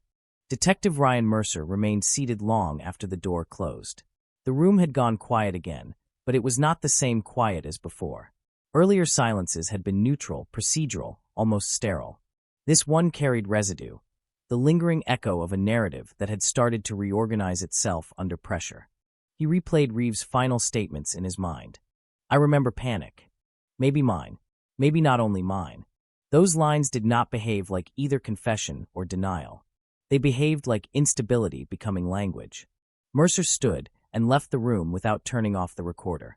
Some investigators preferred clean breaks between sessions. Mercer preferred continuity. In cases where memory itself was under strain, stopping too cleanly often created artificial boundaries that disrupted reconstruction. In the observation room, the forensic analyst was already waiting. The timeline is tightening, she said without preamble. Mercer nodded. I noticed. She slid a report across the desk. It contained a refined overlay of all verified data points, vehicle sightings, partial cell proximity estimates, witness recollections that had survived credibility screening, and environmental mapping of the gravel pit region as it existed in 1997. When placed together, the structure no longer looked like scattered coincidence. It looked like convergence, a narrowing corridor of time and space. He's inside the window, she said quietly.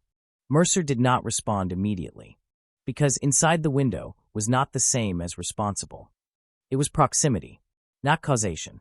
And in cold cases, proximity often deceived as much as it revealed. Still, he could not ignore the direction the data was pointing. Later that night, Mercer returned to Reeves' interview audio alone. Headphones on. Room dark. Only the voice remained. Reeves speaking about empty roads. Headlights near the trees. A vehicle not his own. A car he saw but could not fully place. And then the moment Mercer kept returning to. I think I got out. That sentence was now the pivot point of the entire reconstruction. Not because it confirmed anything, but because it marked transition from observer to participant, even if only in memory. Mercer paused the recording and rewound it again. There was something else in Reeves' voice that had not been fully analyzed during the live interview. A fluctuation, not emotional breakdown, not deception signal. Something closer to disorientation triggered by sensory recall.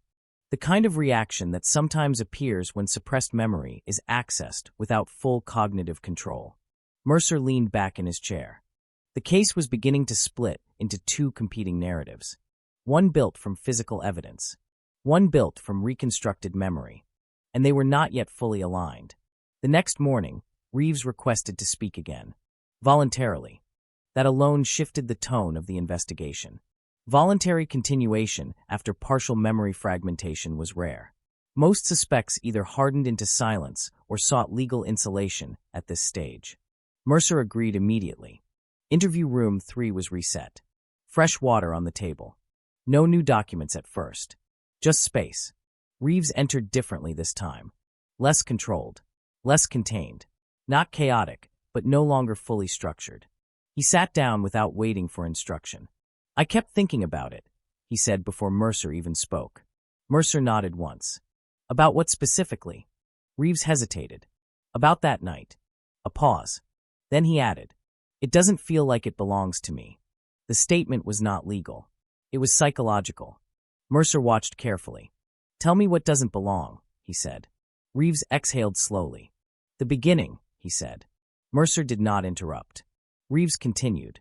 I can see driving. I can see the road. But it feels like I'm watching it instead of doing it. A pause.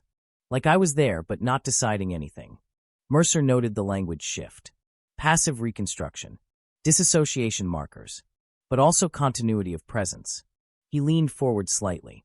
And the gravel pit? Reeves blinked once. That's where it breaks, he said quietly.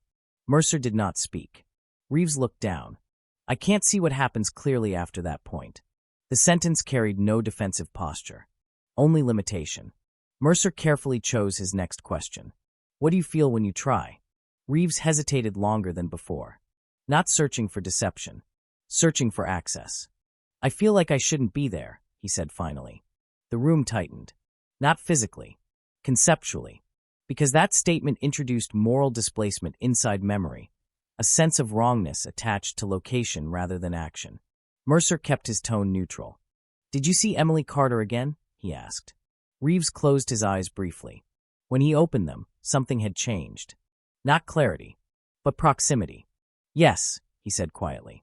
Mercer did not move. Where? A pause. Then Reeves spoke. Near the pit. Standing. Alone. The specificity was new. Not fully detailed. But no longer abstract. Mercer leaned forward slightly. Was she injured? Reeves hesitated sharply. That hesitation was different from previous ones. Shorter. Sharper. I don't know, he said quickly. But the speed of the answer suggested avoidance rather than absence. Mercer noted it immediately. The narrative was becoming more spatially anchored, but emotionally unstable. Reeves rubbed his forehead once. I don't want to be wrong about this, he said quietly. That sentence mattered, because it indicated awareness of consequence beyond the interview room. Mercer responded carefully. We're not asking you to be right, he said. We're asking you to be consistent. Reeves looked at him.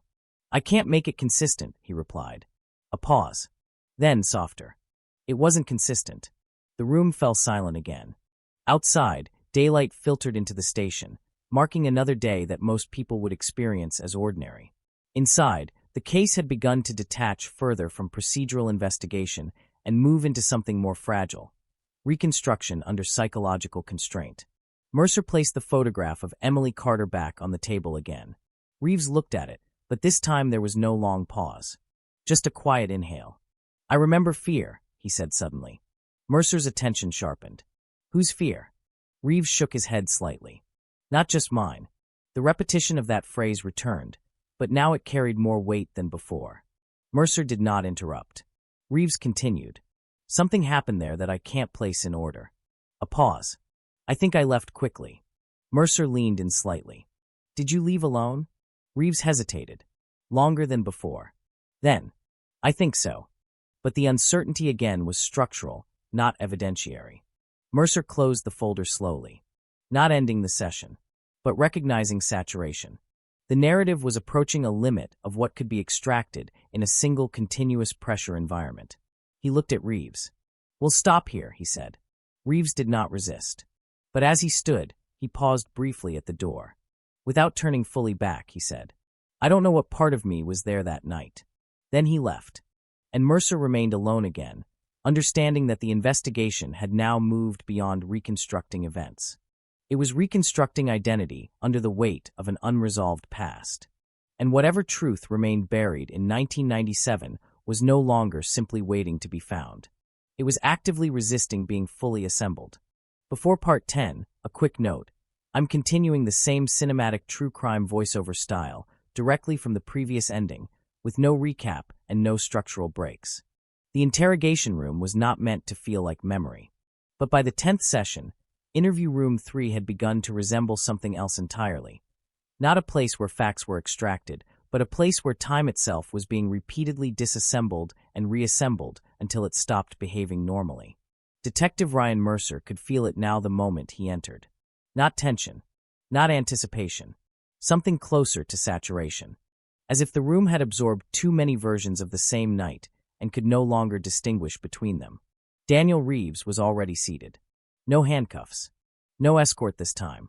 That detail alone had been a calculated decision, not leniency calibration. At this stage, forcing structure too aggressively risked collapsing what little coherence remained in Reeves' reconstructed narrative. Reeves looked up as Mercer entered. No greeting. No visible resistance. Just awareness. "I remembered more," Reeves said immediately. Mercer didn't sit yet. He studied him first. Because more, in cases like this, never meant completion. It meant reconfiguration. "What did you remember?" Mercer asked finally. Reeves hesitated, but only briefly this time. "The argument," he said.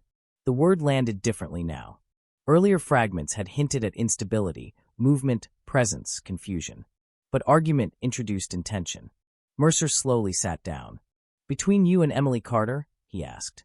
Reeves nodded. "Yes." A pause. It wasn't loud at first. Mercer stayed silent. Reeves continued, voice lower now, more anchored than before. "It was near the car. I remember her being upset. Not afraid, just angry. The distinction mattered." Mercer noticed it immediately. Fear implies vulnerability. Anger implies agency. "Do you remember what it was about?" Mercer asked. Reeves shook his head slowly. "No, not clearly." A pause. "But I remember she didn't want to stay there." That sentence shifted the structure again. Not location anymore. Decision conflict. Mercer leaned forward slightly. "And you?" Reeves looked down at his hands. "I didn't want to be there either," he said quietly. The statement hung in the air for a moment before Mercer responded. "Then why were you?" Reeves exhaled. This time, the pause was longer. Not hesitation of memory. Hesitation of meaning. "I don't know," he said finally. But then, something changed in his tone. "I think I was trying to leave." Mercer watched carefully. "Did you leave?" Reeves nodded. "Not immediately." A pause. That's where it gets unclear again. Mercer did not push. Because clarity was no longer something that could be forced forward. It had to surface naturally or not at all. Instead, he redirected slightly. "What do you remember after the argument?" Reeves closed his eyes briefly. When he spoke again, his voice was quieter. Her car door was open. Mercer remained still. Reeves continued. "I remember standing near it. Not inside. Just near it." A pause. And then something happened with the lights. Mercer leaned forward slightly. "What lights?" Reeves frowned. "Another vehicle," he said slowly. "I think it came fast." The room tightened again. Not because of confirmation. Because of collision. Narrative collision. Mercer asked carefully. "Did it stop?" Reeves shook his head slightly. "I don't know. I remember noise. I remember moving away." A pause. And then running. The word running changed everything again. Not because it proved guilt, but because it introduced reaction under perceived threat. Mercer kept his voice controlled. "Who were you running from?" Reeves hesitated sharply. "I don't know," he said again, but faster. Then softer. "Something I didn't understand." The pattern had fully shifted now. Earlier sessions had been about presence. Then proximity. Then fragmented interaction. Now it was movement under disruption. Mercer looked at him carefully. Do you remember seeing anyone else clearly? He asked. Reeves shook his head. No faces. A pause. Just movement. Mercer nodded slowly. Because in investigative reconstruction, absence of facial memory under high-stress event can indicate either trauma distortion or incomplete exposure. But it also weakens intentional narrative construction. In other words, it is harder to fabricate consistently. Reeves leaned back slightly. I don't like this part, he said quietly. Mercer tilted his head. Which part? Reeves gestured faintly, as if trying to encompass something too large to define. This gap. After the running. It's just gone.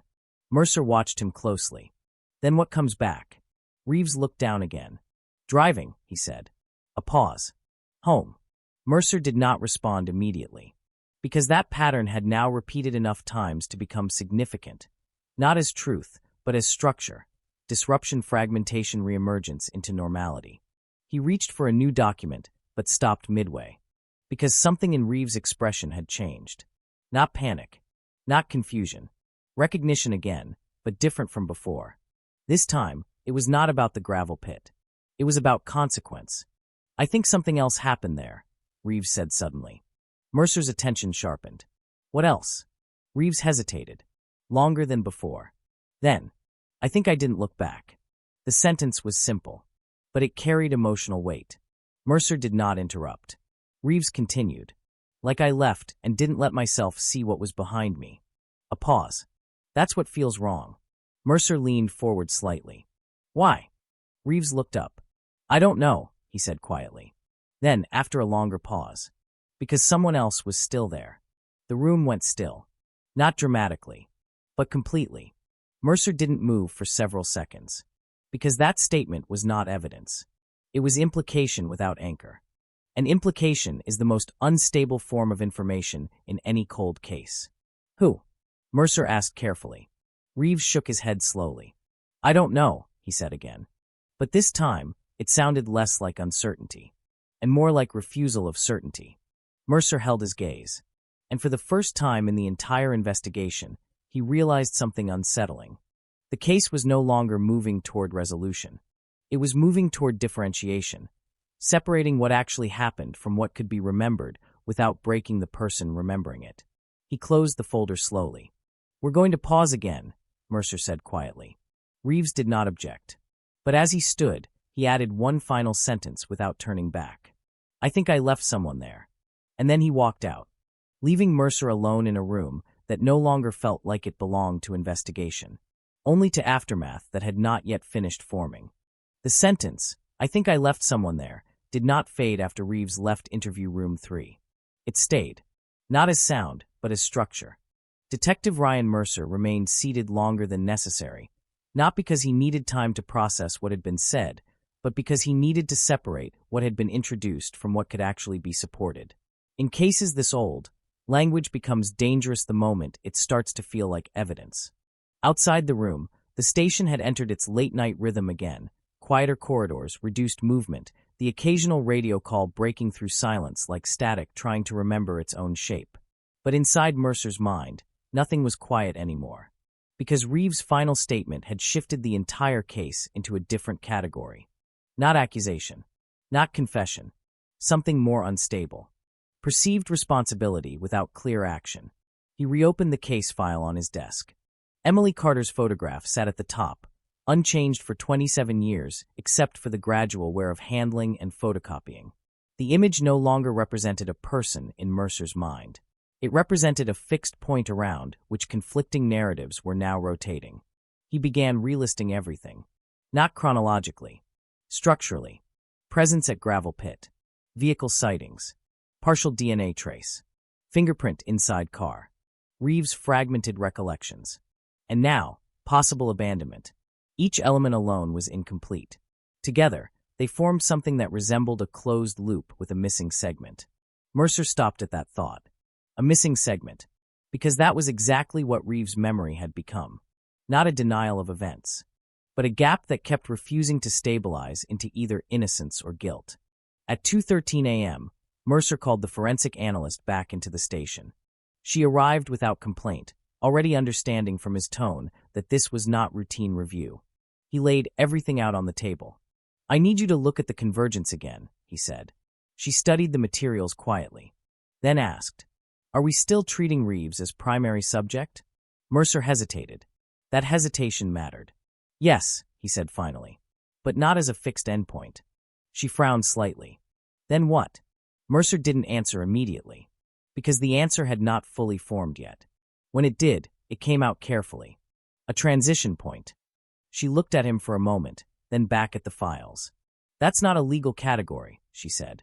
I know, Mercer replied, but it was becoming an investigative reality, because Reeves' statements were no longer functioning as either confession or denial.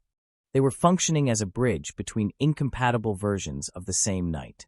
At 6:47 a.m., Reeves requested another meeting.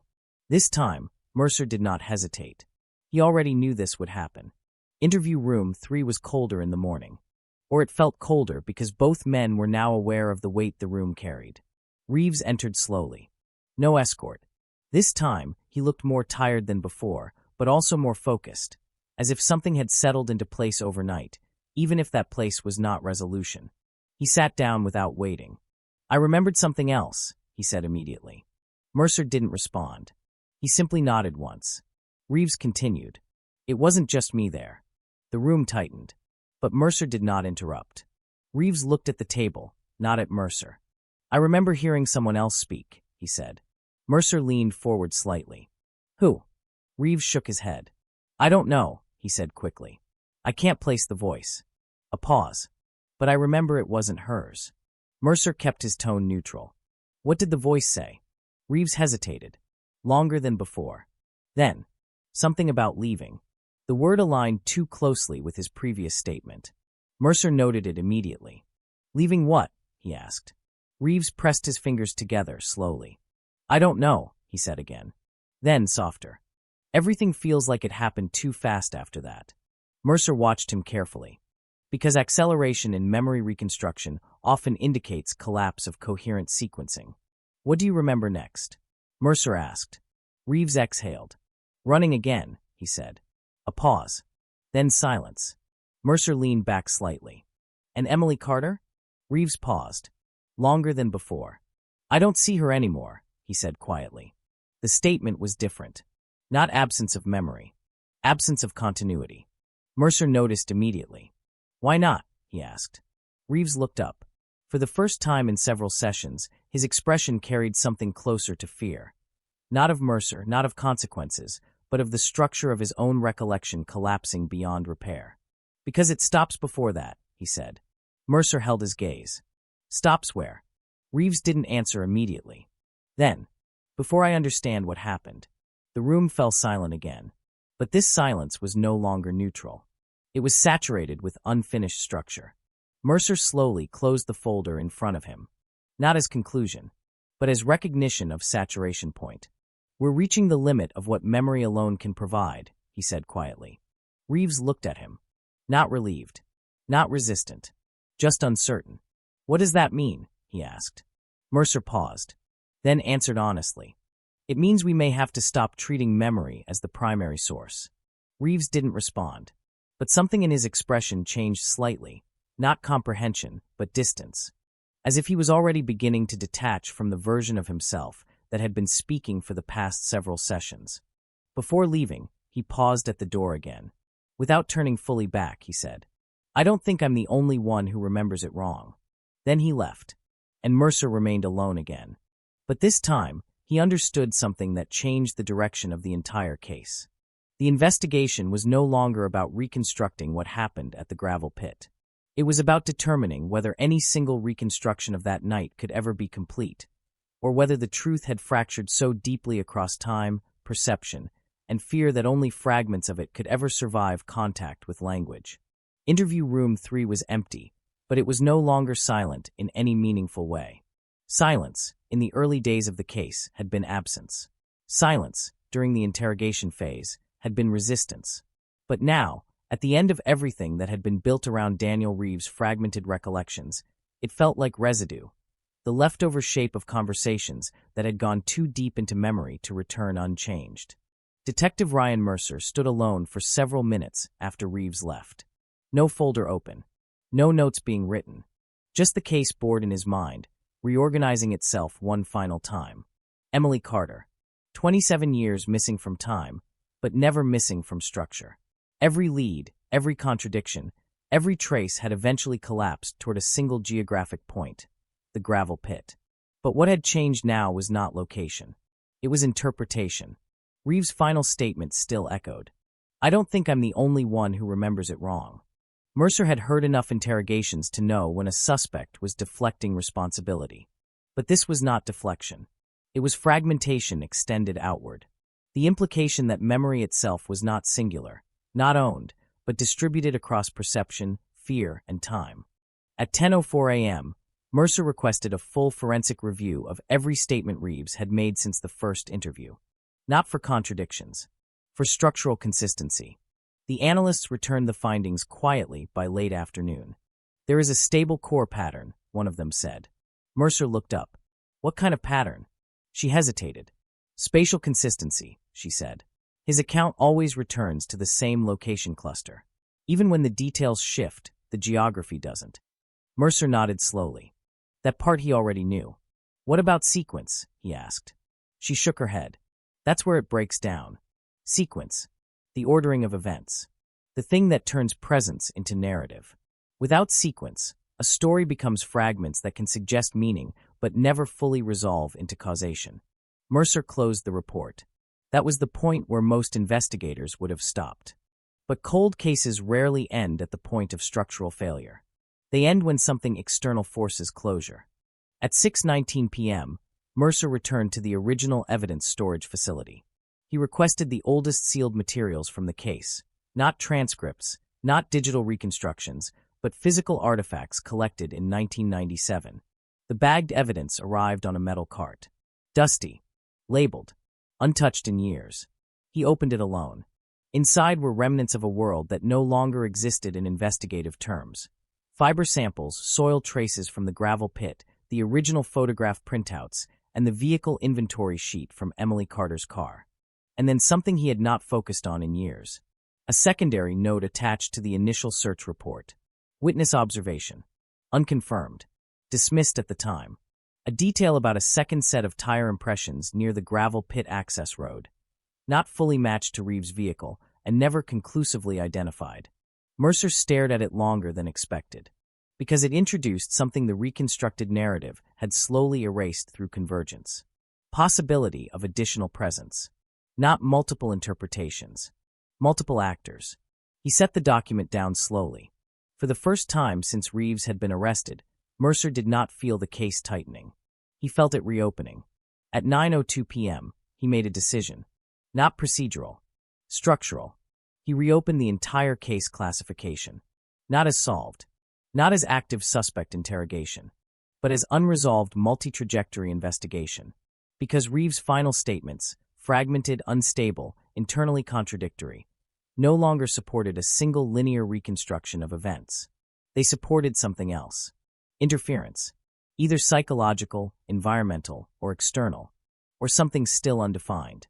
Later that night, Mercer visited interview room 3 one last time. It was empty again. But this time, he did not sit.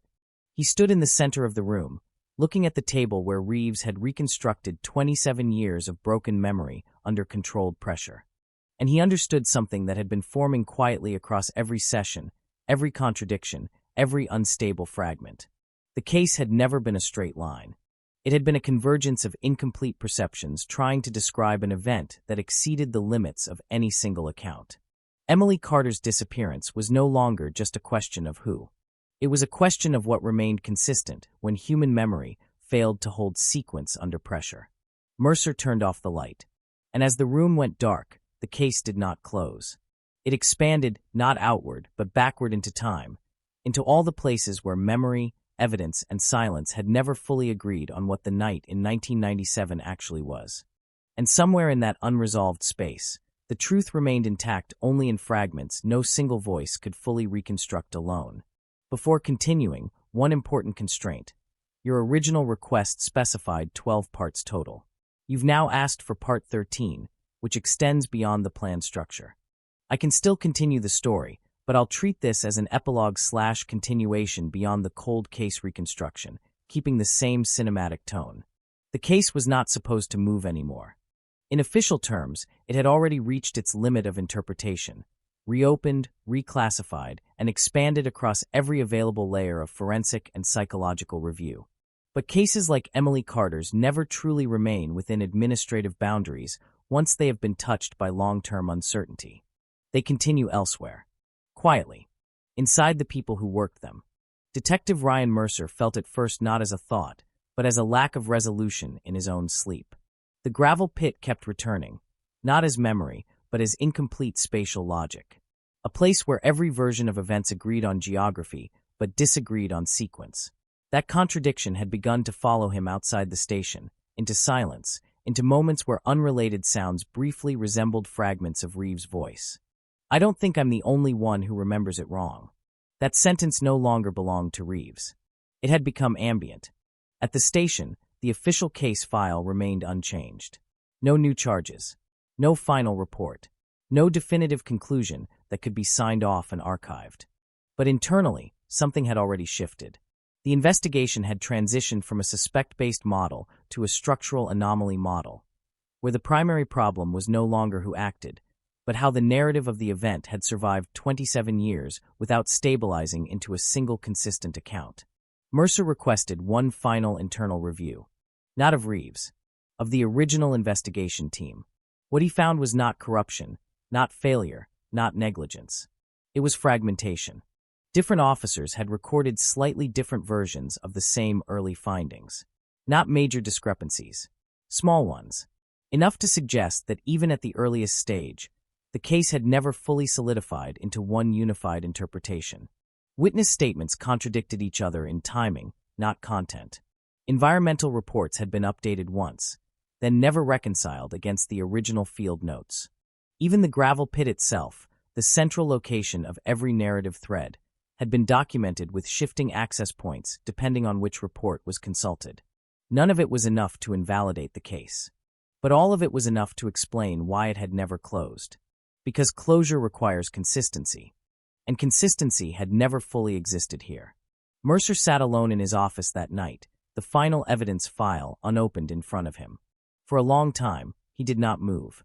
Then he opened it anyway. Inside was everything again: Emily Carter's photograph, Reeves' statements, the DNA reports, the fingerprint analysis, the reconstructed timelines, the witness logs, the unresolved contradictions that had defined the entire investigation. But now, none of it felt like pieces of a puzzle. It felt like overlapping attempts to describe something that resisted being singularly observed. Mercer closed the file. Not because the case was finished, but because he understood something that had been forming since Reeves' first fragmented recall. Some events do not survive as truth. They survive as competing structures of memory, none of which can fully erase the others. And in those cases, investigation does not end with discovery. It ends with recognition of limitation. Outside, the town remained unchanged. Still quiet. Still ordinary. Still unaware that beneath its surface, a single unanswered disappearance had expanded into something far more unstable than a missing person case. Not solved. Not unsolved. But unresolved in a way that no single account, no matter how detailed, no matter how persistent, could ever fully contain. And somewhere in that unresolved space, Emily Carter's absence remained fixed not as an answer waiting to be found, but as a point where every version of the story eventually broke apart and refused to become one. I'll continue the cinematic true crime voiceover as an extended epilogue, part 14, keeping it seamless and final in tone. Mercer stopped calling it a case after that. Not officially. Not on paper. The file still existed in the system, still carried a number, still sat within the structured architecture of unresolved investigations. But in practice, it had changed category again, into something quieter, something heavier, something that no longer behaved like an investigation at all. It behaved like a boundary, a place where certainty could not cross without breaking apart. Weeks passed without further interrogation of Daniel Reeves. Not because there was nothing left to ask, but because every new attempt at reconstruction had begun to produce the same result: instability. Each version of memory he offered folded back into itself, not contradicting in a clean way, but dissolving into layers that no longer aligned with time. The gravel pit remained the only constant. Everything else shifted around it. Mercer reviewed the final compiled analysis alone in the early hours of a morning that felt indistinguishable from all the others. The conclusion section was deliberately restrained, written in the language of institutional caution. Evidence suggests presence of subject Daniel Reeves within geographic and temporal proximity to disappearance window. However, sequence of events cannot be reliably reconstructed beyond point of environmental convergence. Alternative external presence indicators remain inconclusive but non-excludable. Inconclusive but non-excludable. That phrase stayed with him longer than the rest, because it meant the case could not collapse into either guilt or innocence without distortion. It could only remain in tension. He closed the report and leaned back in his chair, staring at the blank wall beyond his desk. For a moment, he thought about Emily Carter not as a victim file, not as a photograph, not as a timeline entry, but as an absence that had forced every structure built around it to reveal its limits. Some disappearances do not resolve. They propagate, not outward, but backward, into the systems that try to define them. Later that day, Mercer visited the gravel pit alone. There was no official purpose for the trip, no procedural justification, just a return to the only fixed coordinate the entire investigation had ever agreed upon. The area had not changed much in physical terms. Weather had softened some of the edges. Vegetation had crept into places once exposed. The road was less defined than it had been in the records from 1997, but still recognizable in shape if not in certainty. He stood there for a long time without moving. No reenactment. No attempt to visualize. Because by now he understood something fundamental. The problem was never the location. It was the assumption that the location contained a single sequence. And sequences, under enough time and pressure, fracture. Mercer eventually turned back toward his car. No conclusion formed in his mind. No final theory replaced the unstable ones. Only a quiet recognition that the case had reached the only ending it was capable of sustaining. Not resolution, not revelation, but coexistence of incompatible truths. Back at the station, Emily Carter's file was archived under its new classification. Not solved, not cold, but permanently unresolved. A category reserved for cases where every attempt at narrative convergence had failed to produce a single survivable version of events. Mercer signed the final internal transfer form. Then he placed the pen down and did not immediately stand. For a moment, he allowed himself to consider what remained. A young woman last seen in 1997. A man who could not fully reconstruct his own presence in that same time. A location that held every version of the story but validated none of them completely. And a truth that, if it existed in a singular form at all, had never successfully crossed into language without breaking apart. He turned off the desk light. The office went dark. And in that